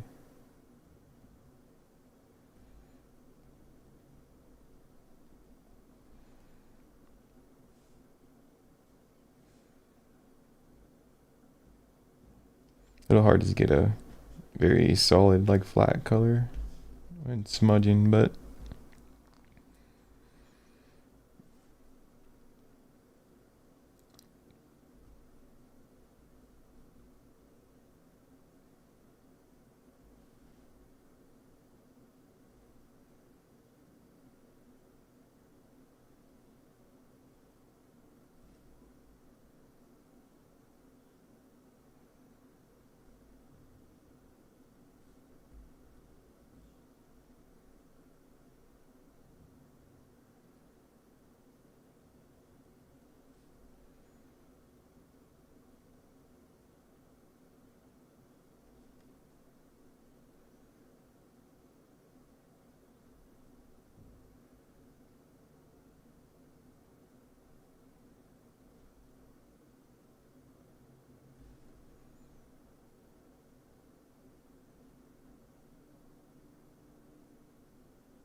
I think I got enough ink in the brush to do this.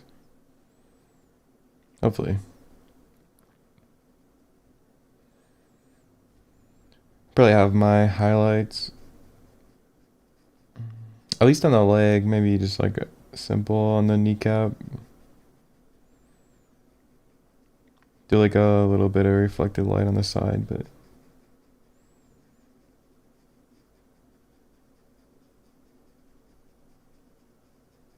I feel like it can get a little weird with doing too much on the leg.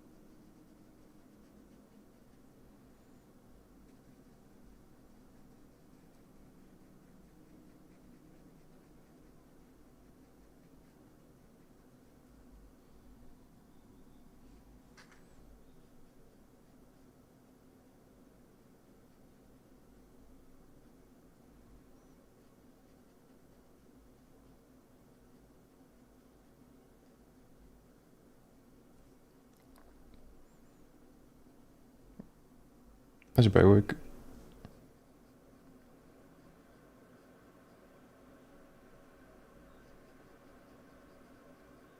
And then this back one, I'm maybe trying to sneak in some reflective light on that bottom.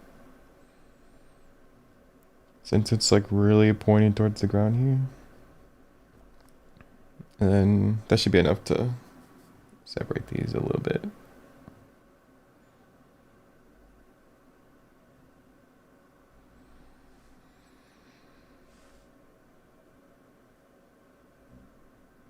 Alright.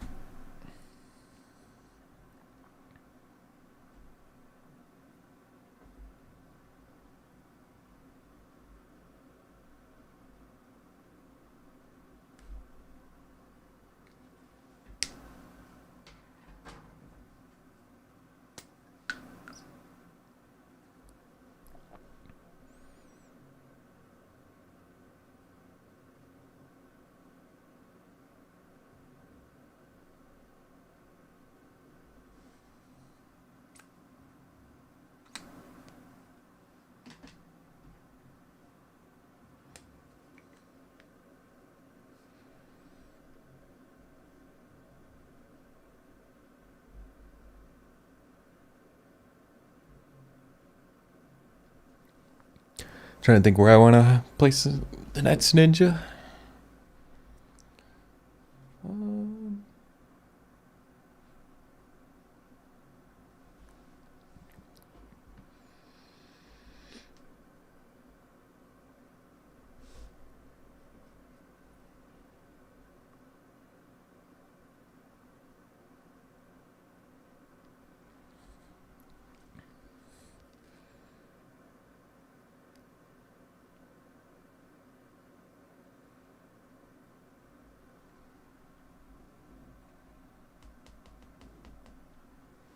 Cool ninja.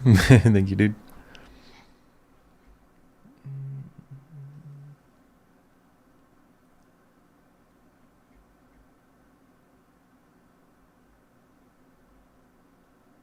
Kind of helps having a monitor to look at the drawing from a little bit farther away.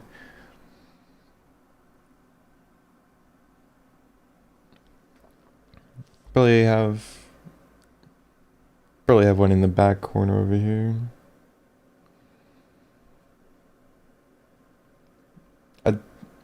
I don't want to add too much depth, I think, because I want to still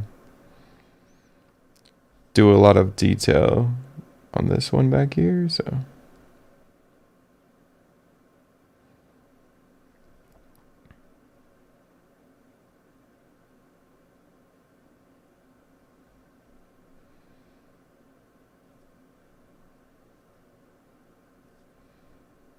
I'm a little smaller since he's going to the back, but I'll keep a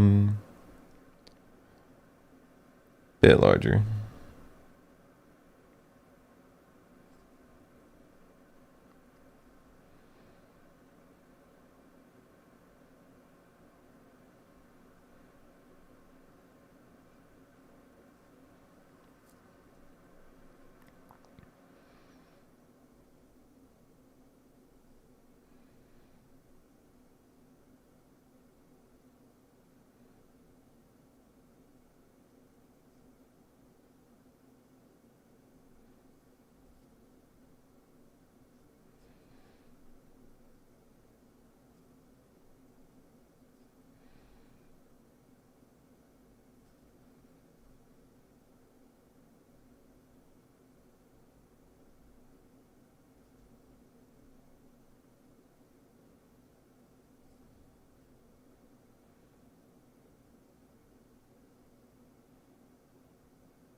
These are a little long for ninja swords, but it'll do.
Wow, well, well, look who it is.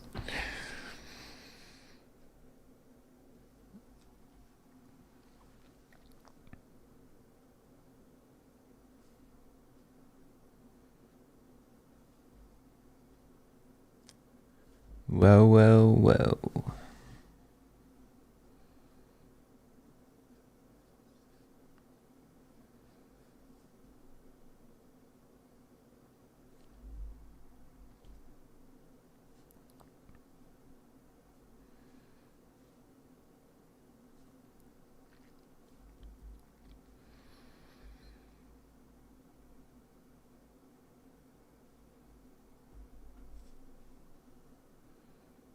Alright, I'm gonna make these sleeves on him gray.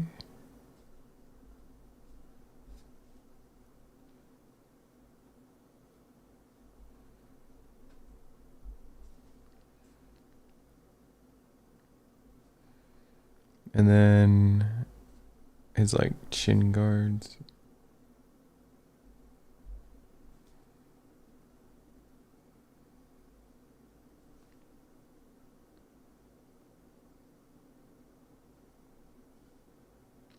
And I'll just have the waistband white like the rest of the characters here.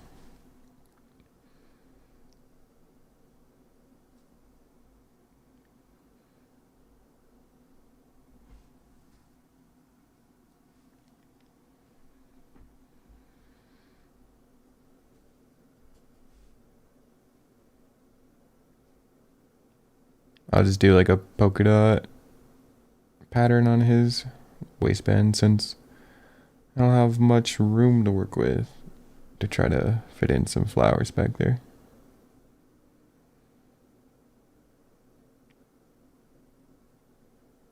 I feel like polka dots are pretty good to add detail without when you don't really have much room.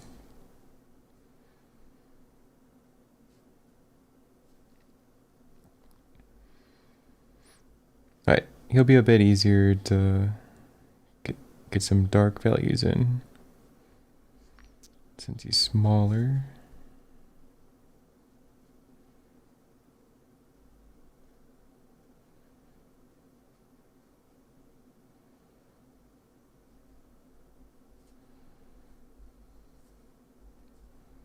Whenever I do the blacks, I try to either use highlights or some kind of reflected light to kind of like preserve some of that detail. So when I go in, I'm not just like washing away all of the line art totally, but some of it is nice to kind of just hide it away into the black.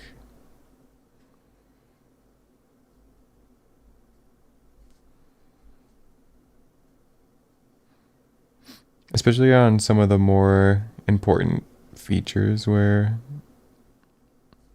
it's gonna look kind of weird if it's just all one black chunk.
Alright, it's probably good for that character.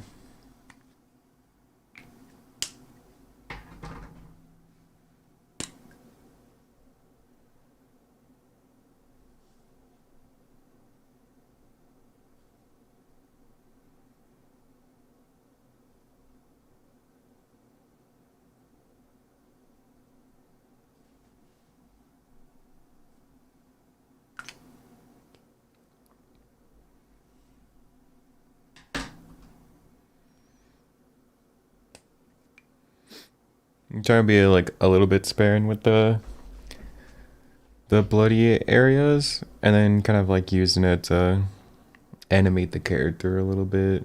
Just kind of add some movement, like how the ribbons and different things are also kind of creating a little bit of momentum on the character.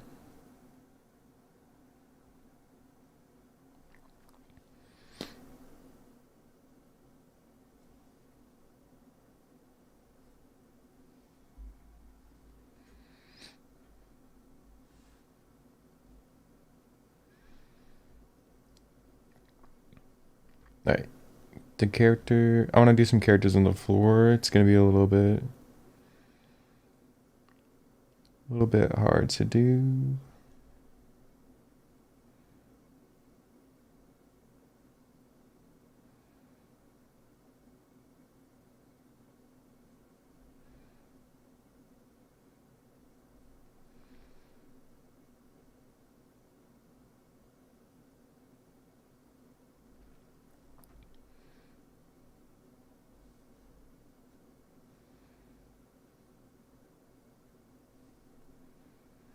The hard part's mostly gonna be the separation here.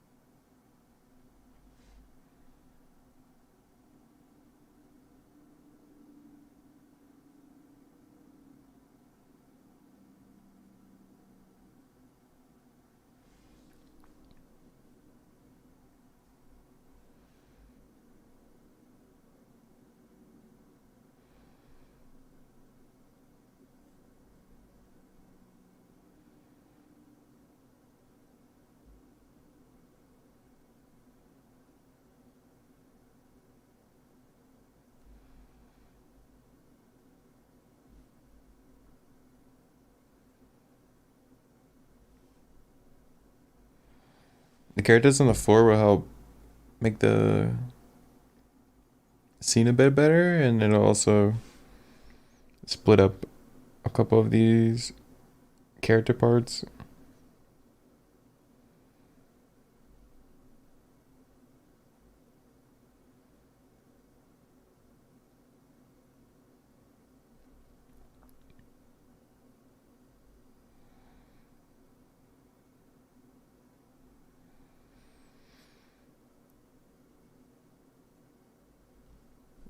I'm just gonna watch in where the dark areas will be on this character on the floor, and then kind of crossing them as best as I can with the light areas.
I kind of figure out a lot of the ground floor too from doing this.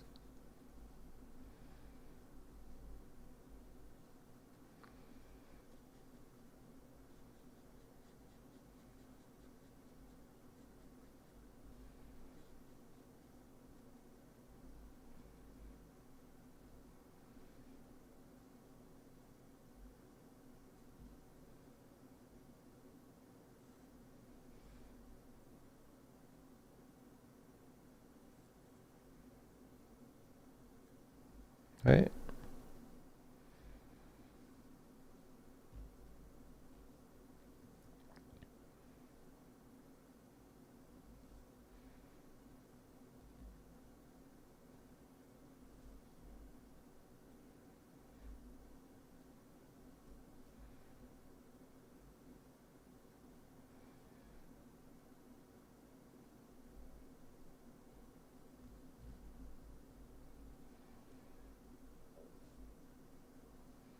I'll just do the polka dots again on this character since it's a little bit simplified compared to the other characters.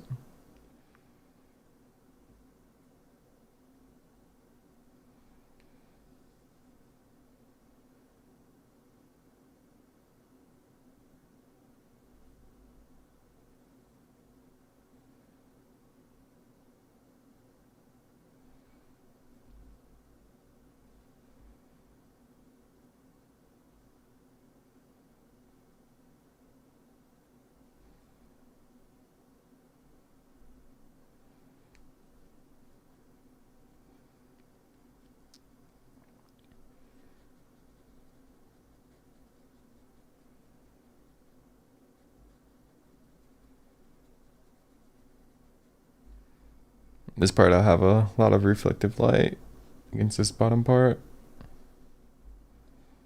Try to like really smooth it in with the smudging.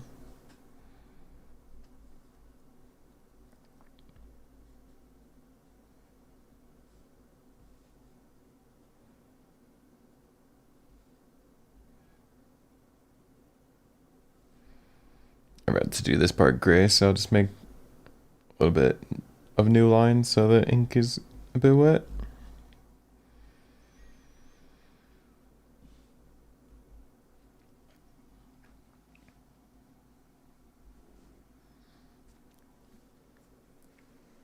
Alright.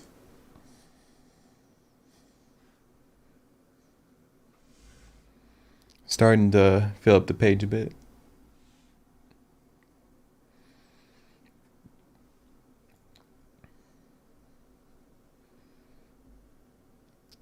This light's pretty close, so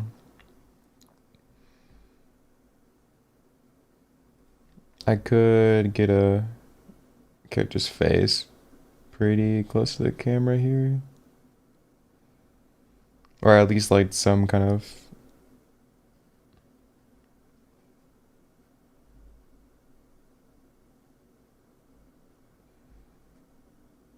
a little bit similar to the sizing of that foot over there.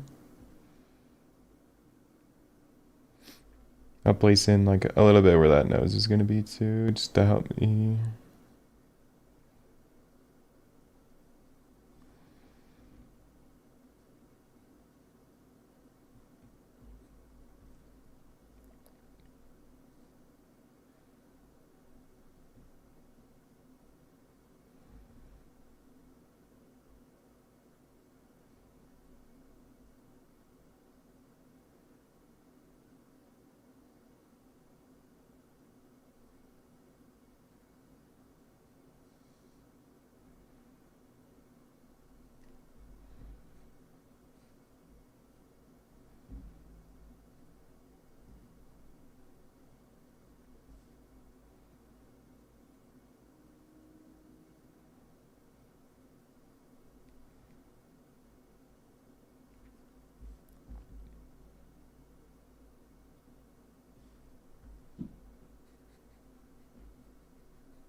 Yeah, this part turned out a little bit weird, but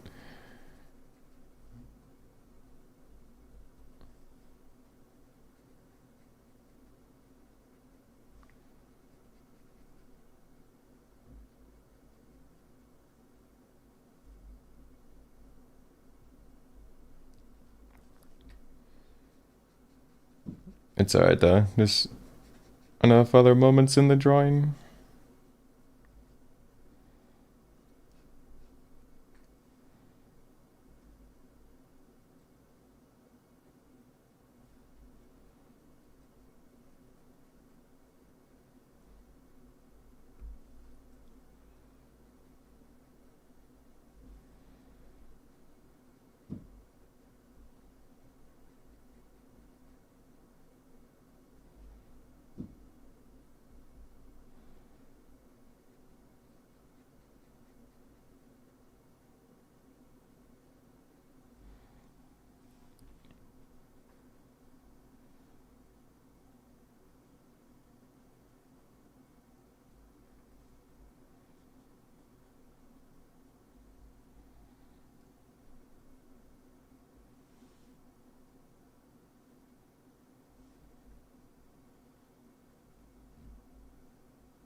Do.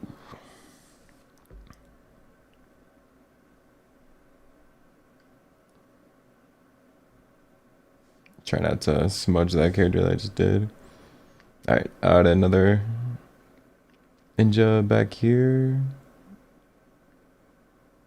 I'm gonna start with the sword though, so I want to make sure that it's kind of in front of his face.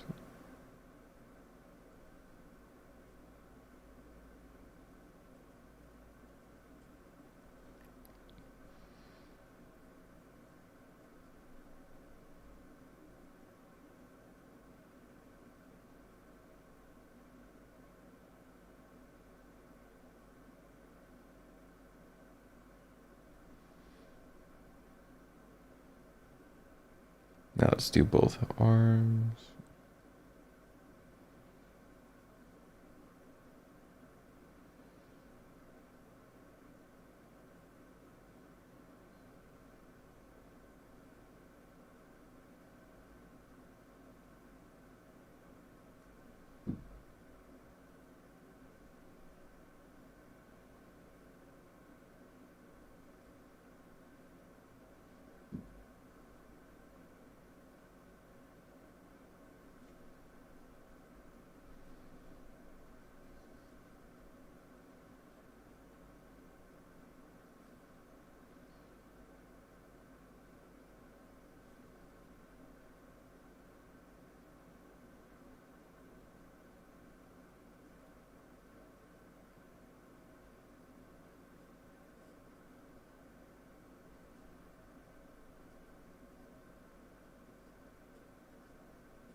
Probably keep the hands or the gloves white just so they kind of peek out of there a little bit.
I make these gray, just like the other characters. Kind of mix in some of this, shade this black area a bit. It's kind of blend it a bit.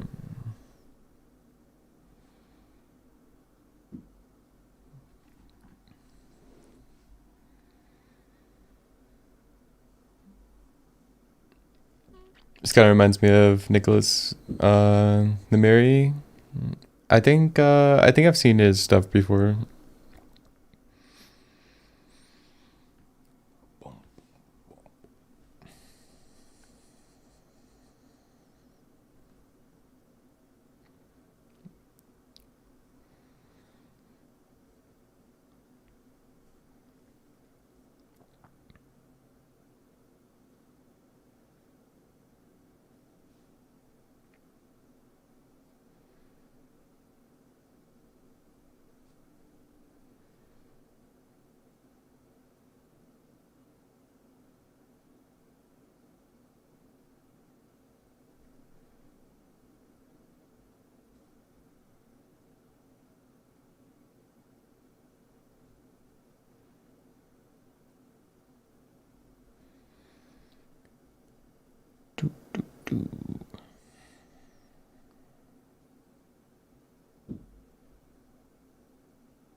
I might try kind of squirming this dude's body over to the left, maybe, just so he doesn't get these dark areas caught on that wrist of the other character.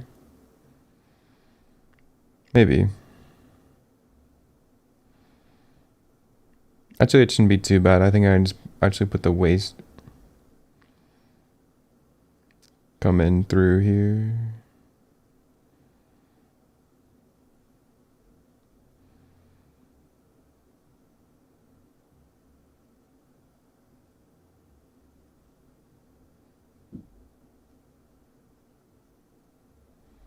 I think no matter what, it's probably gonna get caught with his hand though.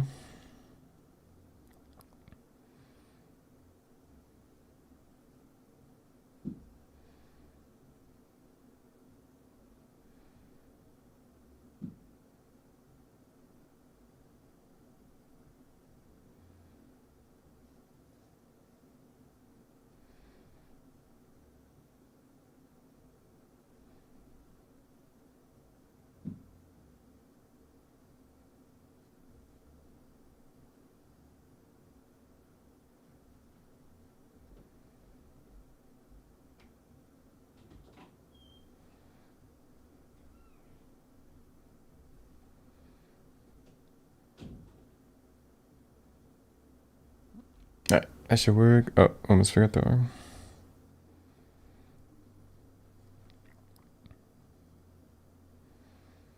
Might just do this all black. Sometimes I'll kind of go for the reflective light, and if it doesn't work out, I can always just darken it through.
I do polka dots on this one too. Probably every part of the pants. Just going back in here because they're just gonna keep getting smaller and smaller.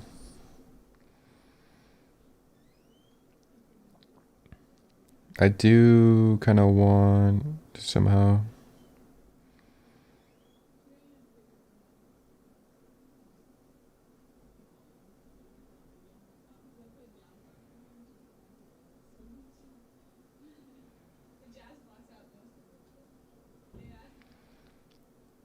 Kind of like silhouette his character's legs. So then, even though he's kind of crossing into this other character, it might not matter too much.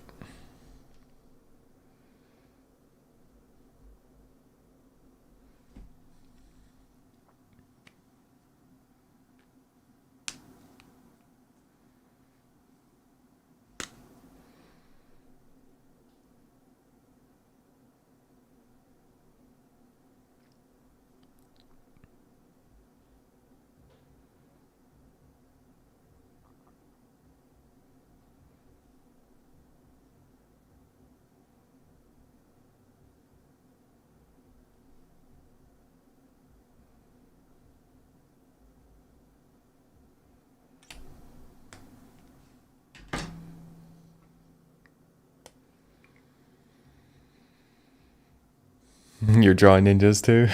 That's awesome, dude. Yeah, they're pretty fun to draw. I usually don't draw them. I don't really know why, since I like a lot of the other.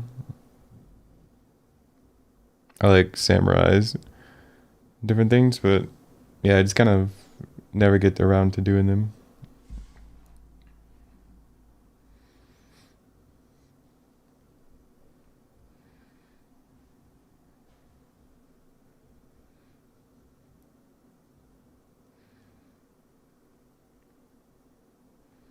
They're really fun though. They have like that same sort of creative freedom that the samurai armor has too, where you can just kind of do anything in it, or probably still look like a ninja in some way.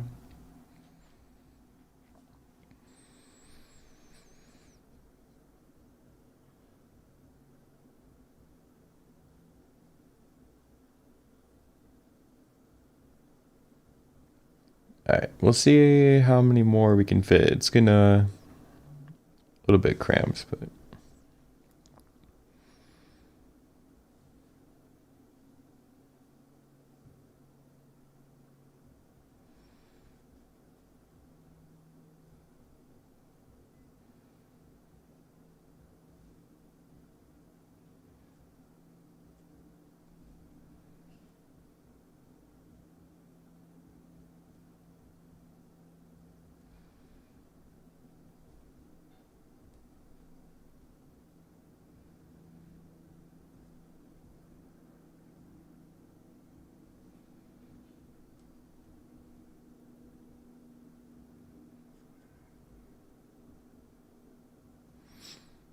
every drawing I do, I try to push a little bit further each time to get a few more characters in, or at least trying to like discover more ways to add more characters.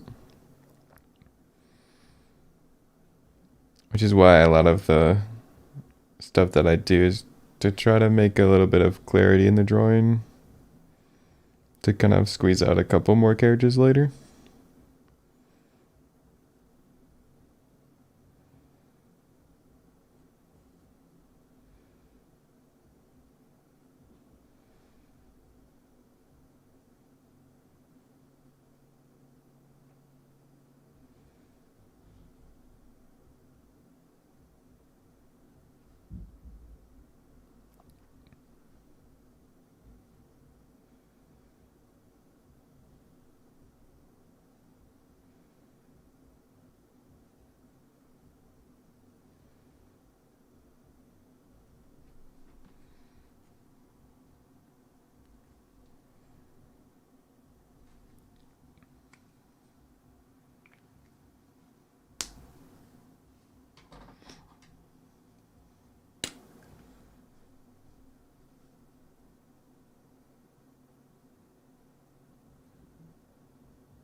Yeah, I didn't really know how to bring this character out, but I just thought of doing his headband with a little bit of blood on it, and it actually brings him out a lot better. A little hard since he's just like tucked in that corner over there.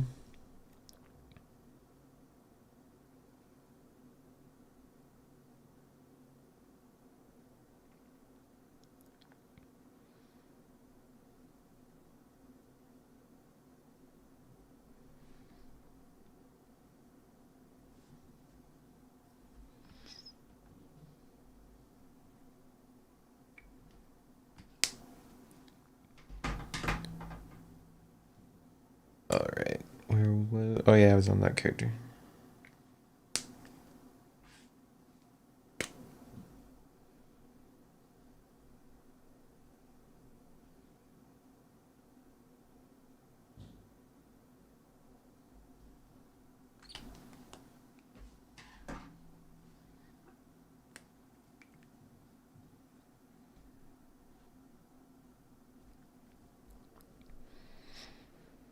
I try to keep some sort of balance with the blood. It can easily get a little too crazy and kind of take over the page. Since red is a very strong color, especially in grayscale, where there's like no other color. But I'll just have to use it like very sparing, and then it should be alright.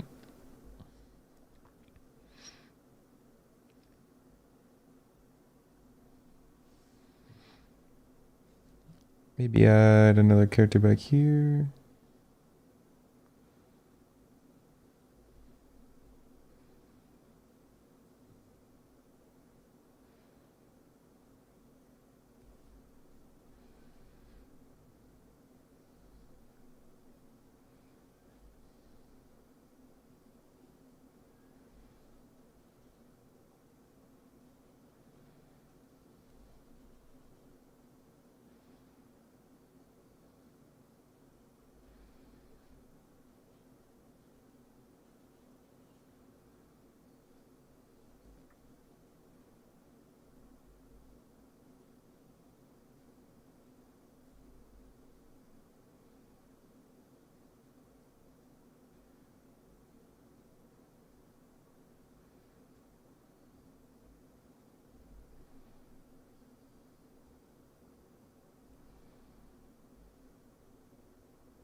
Pretty soon I'm gonna have to simplify them so much that they'll just look like blobs in the background, and hopefully have like a little bit of recognizable features to them.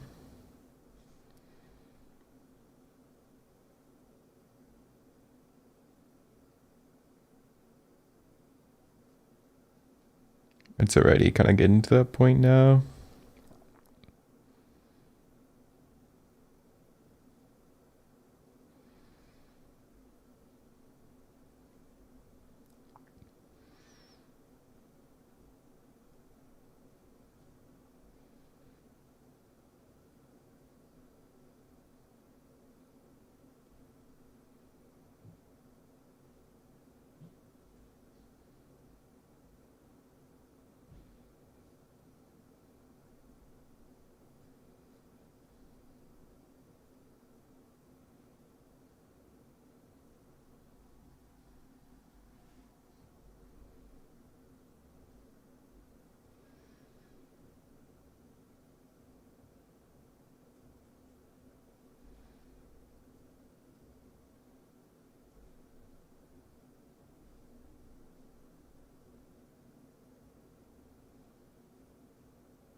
Probably do some headband on him. I don't know why I didn't do that before.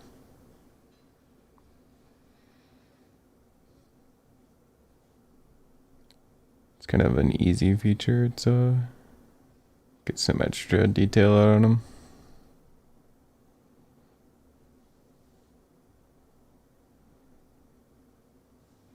Definitely make it much easier to get some sort of ninja look.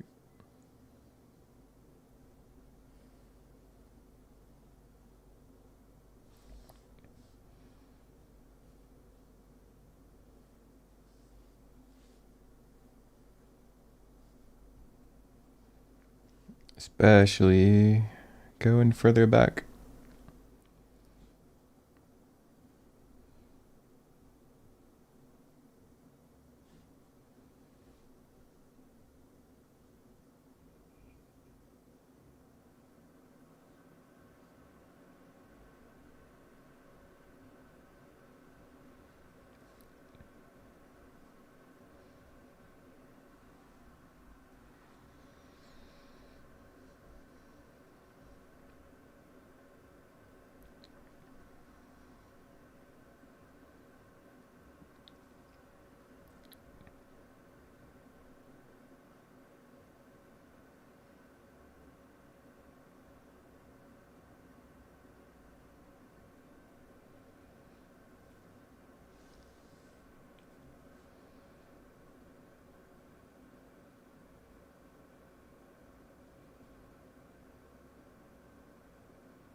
Try to get these characters crisscrossing.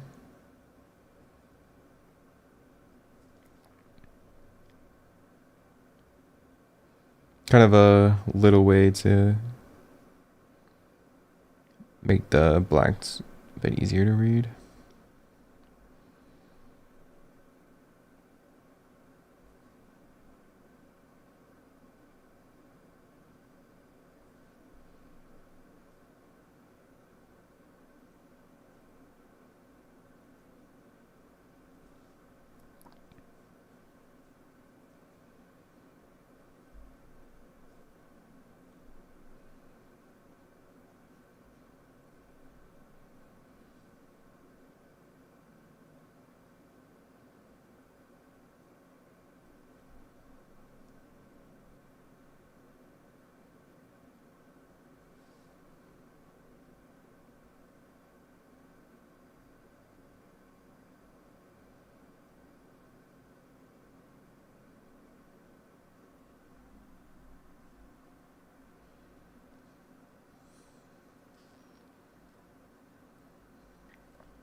Alright, now if I want to get even more ninjas in this page, they're gonna have to start coming from above since the horizon is getting a little crowded.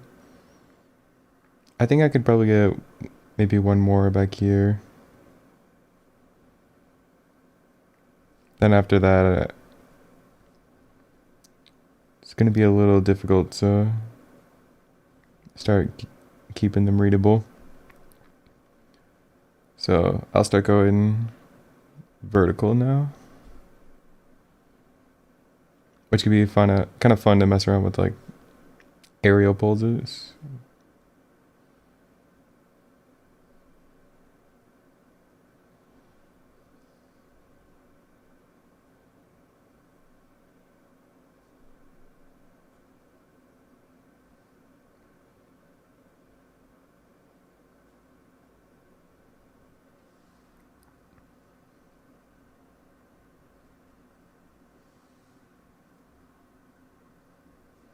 Really want to sneak in a guy over here so it's not totally empty.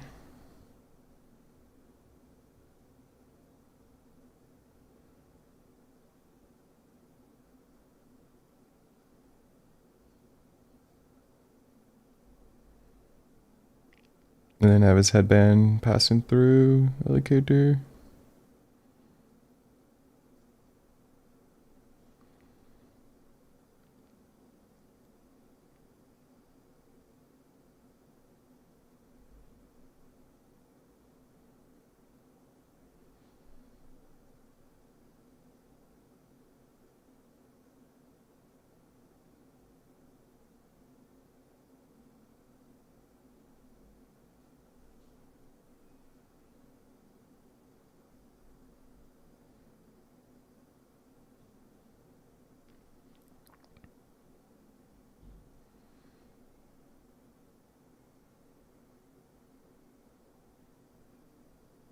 Kind of works better than I thought, since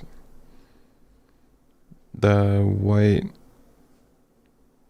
kind of area around the character lines up really well with the darkest area on his head over here. So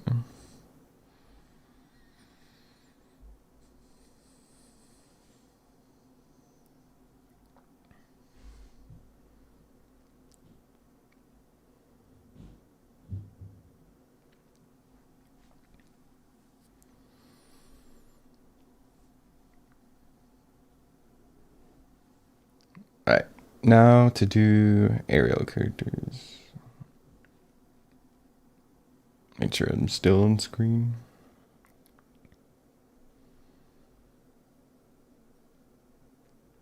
Alright, especially I'm gonna try to take advantage of this room over here and kind of go for something more dramatic right off the bat, so that I don't run into the same sort of issue again where I'm running out of room to try to mess with poses. I mean, it's gonna happen again, but I try to get as many characters that are sort of in like this sweet spot of this like mid ground where I can get a lot of details.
I try to like really squish his face downward here.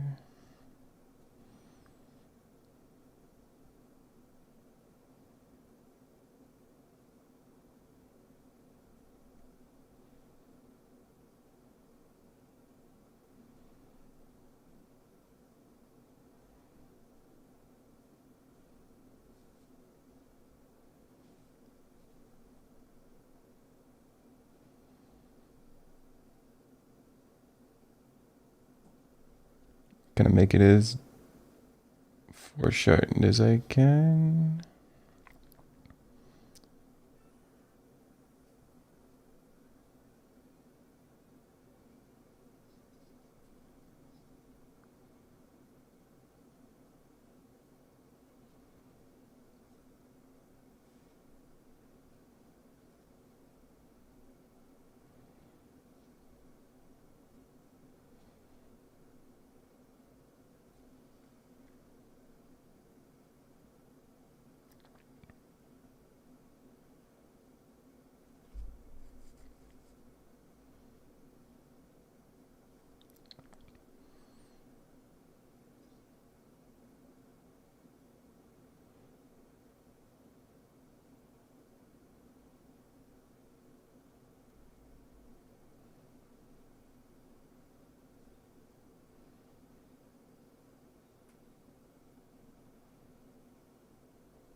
I'll try to really stretch this leg up.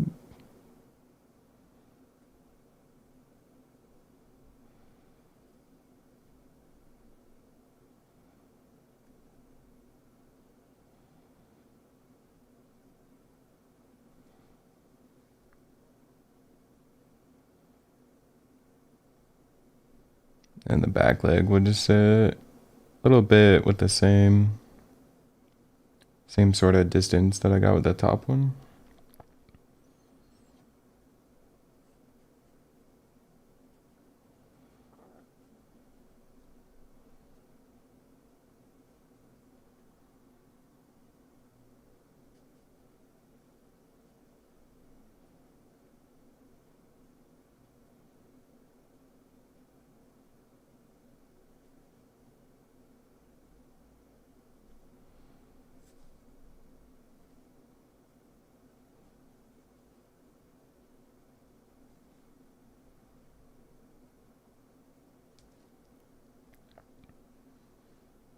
I'll do his gloves black too, so that the armor and the shurikens are a lot more noticeable.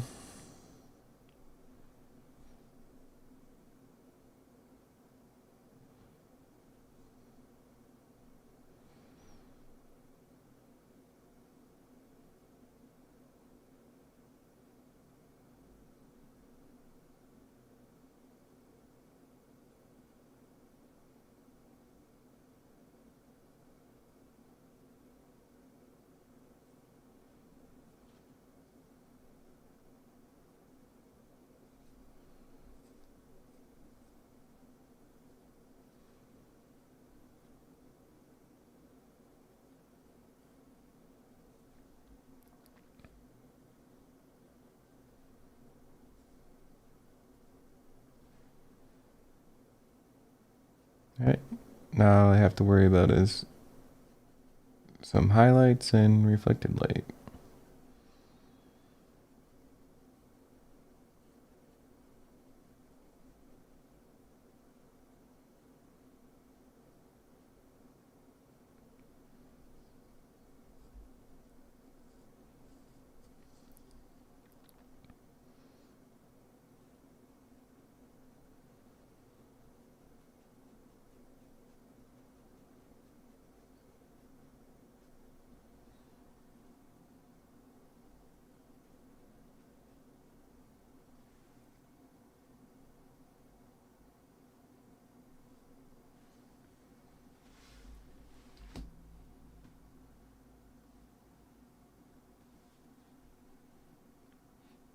I didn't even notice. I think my autofocus is messed up.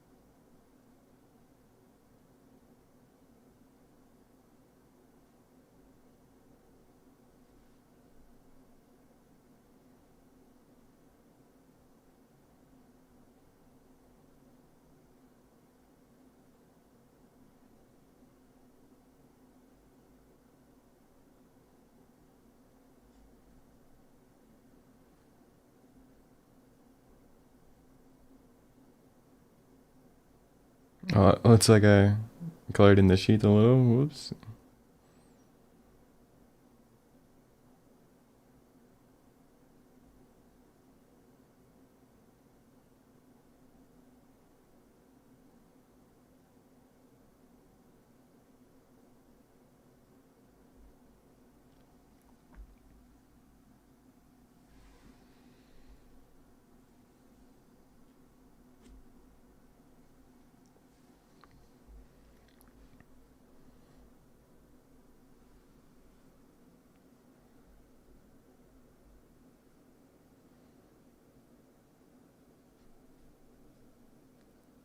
Alright, now I can do another ninja coming this way too.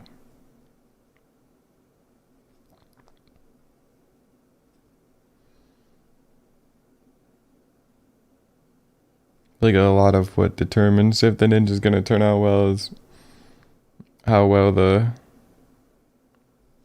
mask in the head turns out, or like the shape of it.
Oops. Started coloring in the pants a little bit.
Alright, now I'm kind of back at that same sort of stage where everything's very simplified in the back here.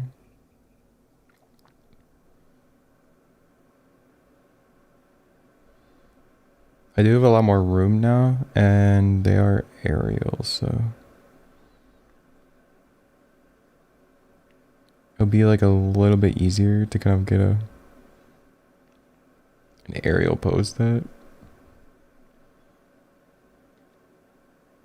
is more readable.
Alright, I think I'll probably call it at that.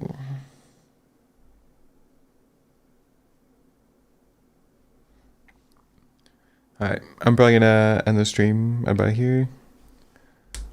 It's a lot of ninjas on the page. I don't even know how many. There's probably like 20 of them or so. But yeah, good practice and playing around with ninjas. So yeah, hope everyone enjoyed the stream. I'll see you guys in the next one. And yeah.